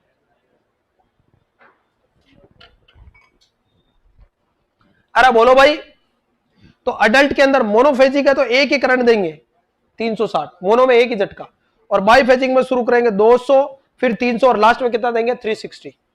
कोई डाउट है, बताओ अगर यही क्वेश्चन में आपसे पूछूं कि न्यूबॉर्न में कितना करंट दोगे, न्यूबॉर्न में डोज रहेगी बेटा 4 से 5 जूल पर केजी ऑफ बॉडी वेट। कितना, 4 से 5 जूल पर केजी ऑफ बॉडी वेट। अरे कोई डाउट है, नहीं समझे क्या। अडल्ट में भी यही होता बोजी, अरे अडल्ट 70 किलो का होता है, 7.35, इसमें भी इतना ही होता, तो बच्चों में भी इतना ही होता। अगर पर केजी ऑफ बॉडी वेट के हिसाब से देखे तो कितना, 4 से 5। अब तो बच्चा कितने का, अरे 3 किलो का हो सकता है मैक्सिमम न्यूबॉर्न, 0 से 28 दिन तक के बच्चे न्यूबॉर्न कहलाते हैं। 3 किलो में कितना देंगे, 12 से 15 जूल के आसपास। अब ये मत कहते हैं 150 का लगाएंगे, 150 का लगाएंगे तो बच्चा क्या हो जाएगा, फट जाएगा। अरे इतना सा बच्चा इतना करंट दोगे तो फटेगा नहीं फटेगा, चित्र उड़ जाएंगे उसके। अरे कोई डाउट है भाई, अरे बोलो भाई। तो ध्यान रखना, दिमाग का भी यूज करना, उस समय अकल को गांव चराने के लिए नहीं भेजना आप, क्लियर है। नेक्स्ट देखिएगा, अब बताओ प्रेशर कितना लगा। पेडल जो रखते हैं अपन, जो पेडल जो रखते हैं वो राइट साइड में बेटा 3rd इंटरकोस्टल स्पेस पे, और लेफ्ट साइड में किधर, 5th इंटरकोस्टल स्पेस पे रखते हैं मिड क्लेविकुलर लाइन पे। कोई डाउट है। अडल्ट में जो पेडल साइज होती है वो लगभग 13 से 14 के आसपास होता है, और न्यूबॉर्न में जो पेडल साइज होती है वो लगभग 3 से 5, लगभग 3.5 नंबर के पेड़ आते, 3.5 नंबर के पेडल साइज आती है न्यूबॉर्न में। और अडल्ट में कितना, लगभग 13 से 14, कुछ और भी बड़े होते होंगे अलग अलग, क्लियर, एवरेज है बेटा। नेक्स्ट, प्रेशर कितना लगाओगे बताओ पेडल पर अडल्ट में। अरे पेडल आप लगा रहे हो, तो पेडल पे जो प्रेशर लगाओगे अडल्ट में वो लगाओगे बेटा 25 LB पर इंच स्क्वायर, 25 LB पर इंच स्क्वायर। अडल्ट में प्रेशर कितना यूज करोगे, 25 LB पर इंच स्क्वायर। अगर क्लियर और नॉट, अडल्ट में जो यूज करोगे वो कौन सा, 25 LB पर इंच स्क्वायर प्रेशर यूज करोगे बेटा। अरे कोई डाउट बच्चों, अरे बोलो भाई। और बच्चों में यानी न्यूबॉर्न की बात करें तो न्यूबॉर्न में जो पेडल का प्रेशर लगाना है वो लगाना बेटा 4 से 5 LB पर इंच स्क्वायर पर केजी ऑफ बॉडी वेट, पर केजी ऑफ बॉडी वेट। कोई डाउट है, पर केजी ऑफ बॉडी वेट के साथ 3 किलो तो लगभग 12 से 15 जूल, और करंट दोनों एक ही बेटा। नेक्स्ट देखिएगा, और क्या यूज करेंगे अपन, यहाँ पे ईटी ट्यूब डालेंगे। यहाँ पे ईटी ट्यूब जो है बेटा, अडल्ट के अंदर ईटी ट्यूब की साइज कितनी होती है, लगभग 13-14 नंबर की एटीट्यूब डालते हैं mm की। न्यूबॉर्न में अगर प्रीटर्म है तो 3 mm की, और टर्म है तो 3.5 mm की एटीट्यूब यूज करते हैं। ये भी थोड़ा ध्यान रखना। दीज आर सारे क्वेश्चन आ चुके हैं जो बता रहा हूं, ये A to Z क्वेश्चन आ चुके हैं एम्स में। ये जो एक एक वर्ड बोला अभी तक 2 घंटे से, वो सारे क्वेश्चन आ चुके हैं, हल्के मत लेना इस टॉपिक को। क्लियर है? लगभग 4-5 नंबर का क्वेश्चन बन गया। आपको 15-20 लाख रुपए 25 लाख रुपए दे दिए आज मैंने। ठीक है, कोई डाउट है? 13 से क्या?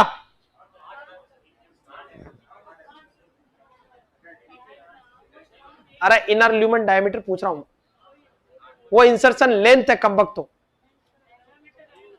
है। और जो साइज पूछा रहा हूं मैं, 80 ट्यूब की साइज। ओ सॉरी, अडल्ट में है, अडल्ट में सॉरी, ओके अडल्ट में सॉरी, अडल्ट में 13-14 नहीं होगा, माफी चाहता हूं, 13-14 तो बहुत बड़ी होगी। अडल्ट में एक बार सही करना, अडल्ट थोड़ा इंपोर्टेंट होना, अडल्ट में 8 से 9 नंबर की, डिपेंड करता है उसकी नेक की साइज। फीमेल में 8 और मेल में लगभग 9, 8.5, 9 तक यूज करते हैं। और प्रीटर्म बेबी में 3 और टर्म बेबी में 3.5 नंबर की यूज करते हैं। कोई डाउट है? इंसर्शन जो लेंथ है वो है बेटा, इंसर्शन लेंथ अडल्ट में 22 से 23 सेंट। क्लियर है? इंसर्शन और टर्म और प्रीटर्म में 8 और 8.5। क्लियर है? इंसर्शन लेंथ है वो। क्लियर है बच्चों? नेक्स्ट देखिएगा, अडल्ट के अंदर जो फॉलो करेंगे अपन, CABD फॉलो करेंगे, सर्कुलेशन, एयरवे, ब्रीथिंग और डिफिब्रिलेटर। जबकि न्यूबॉर्न में जो अपन यूज करेंगे वो कौन सा? TABC। हमें पढ़ा था न्यूबॉर्न में सबसे पहले क्या? टेम्परेचर मेंटेन करेंगे, जबकि अडल्ट में सबसे पहले सर्कुलेशन। कोई डाउट है? और सर्कुलेशन किससे होता बताओ? चेस्ट कंप्रेशन से। सर्कुलेशन किससे चालू होता है? चेस्ट। पहले ABCD था, अब क्या हो गया? CBD। क्योंकि एयरवे मेंटेन करने के चक्कर में सर्कुलेशन मेंटेन नहीं होता तो ब्रेन डेड हो जाती थी, क्योंकि सर्कुलेशन होगा तभी तो ब्रेन को ऑक्सीजन मिलेगी। तो अडल्ट में अपन CABD फॉलो करते हैं और न्यूबॉर्न में TABC फॉलो करते हैं। कोई डाउट है बच्चों? अरे कोई डाउट है? न्यूबॉर्न के अंदर जो चेस्ट कंप्रेशन और वेंटिलेशन रेशियो वो 3:1 रहता बेटा। कितना रहता है? 3:1। ये पूरा अलग ही है, ये अपन पेडियाट्रिक में पढ़ेंगे। अडल्ट की बात करते हैं। चलो, अगर अडल्ट है बेटा, कोई अडल्ट है तो रेस्क्यूअर चाहे 1 हो चाहे रेस्क्यूअर कितने हो 2, चेस्ट कंप्रेशन और वेंटिलेशन जो रेशियो है वो 30:2 रहेगा। को डाउट है? और CPR के केस में 8 साल से ऊपर क्या माने जाएंगे? अडल्ट माने जाएंगे। ये ध्यान रखना। किस केस में? CPR के केस में। इज इट क्लियर और नॉट? 8 साल से ऊपर क्या माने जाएंगे? अडल्ट। क्लियर है? दूसरा आता है चिल्ड्रन। 2 साल से 8 साल के बच्चे क्या माने जाएंगे? चिल्ड्रन। अरे बात में। और यहां पे कंप्रेशन रेट 100 पर मिनट रहेगी, जबकि न्यूबॉर्न में 90 पर मिनट रहती है। ये पढ़ेंगे आगे अपन। नेक्स्ट, 2 से 8 साल के चिल्ड्रन माने जाते हैं चिल्ड्रन में। और इन्फेंट कितने? 1 से लेकर 2 साल तक के इन्फेंट माने जाते हैं CPR के केस में। उल्टा होता है यहाँ, वैसे इन्फेंट 1 साल तक होता है, लेकिन CPR में कितने? 2 साल तक। और 3 से 8 कितना हो गया आपका? चिल्ड्रन हो गया। हर बस में इन दोनों के केस में अगर रेस्क्यूअर 1 है तो चेस्ट कंप्रेशन और वेंटिलेशन रेशियो 30:2 रहेगा। ध्यान रखना। क्यों? क्योंकि अकेला तो उसको 15:2 रखोगे तो कंप्रेशन करेगा, वेंटिलेशन देगा, गड़बड़ा जाएगा। तो 1 रेस्क्यूअर है तो कितना दोगे?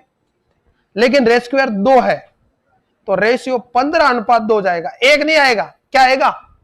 दिमाग बदल करने की आधा कर दिया, यानी 15 बार तो चेस्ट कंप्रेशन और 2 बार क्या देगा? वेंटिलेटर। और रेस्क्यूअर 1 है तो इन्फेंट और चिल्ड्रन दोनों के केस में कितना? 30:2। क्लियर बेटा? और यहां अगर माउथ टू माउथ ब्रीथिंग दे रहे अपन तो ऑक्सीजन जो डिलीवरी होगी वो कितने परसेंट कंसंट्रेट होगी? 16%। कितने परसेंट?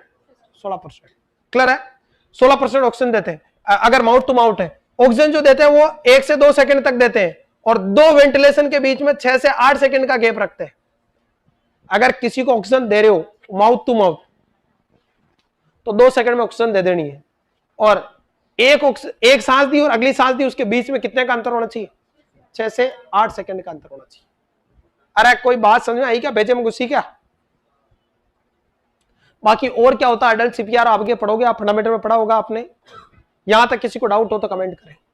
एंड लास्ट क्वेश्चन आज का आपका बेटा, नेक्स्ट देखिएगा, इमेज देखो आराम से और फिर आंसर दो बेटा डिटेल में।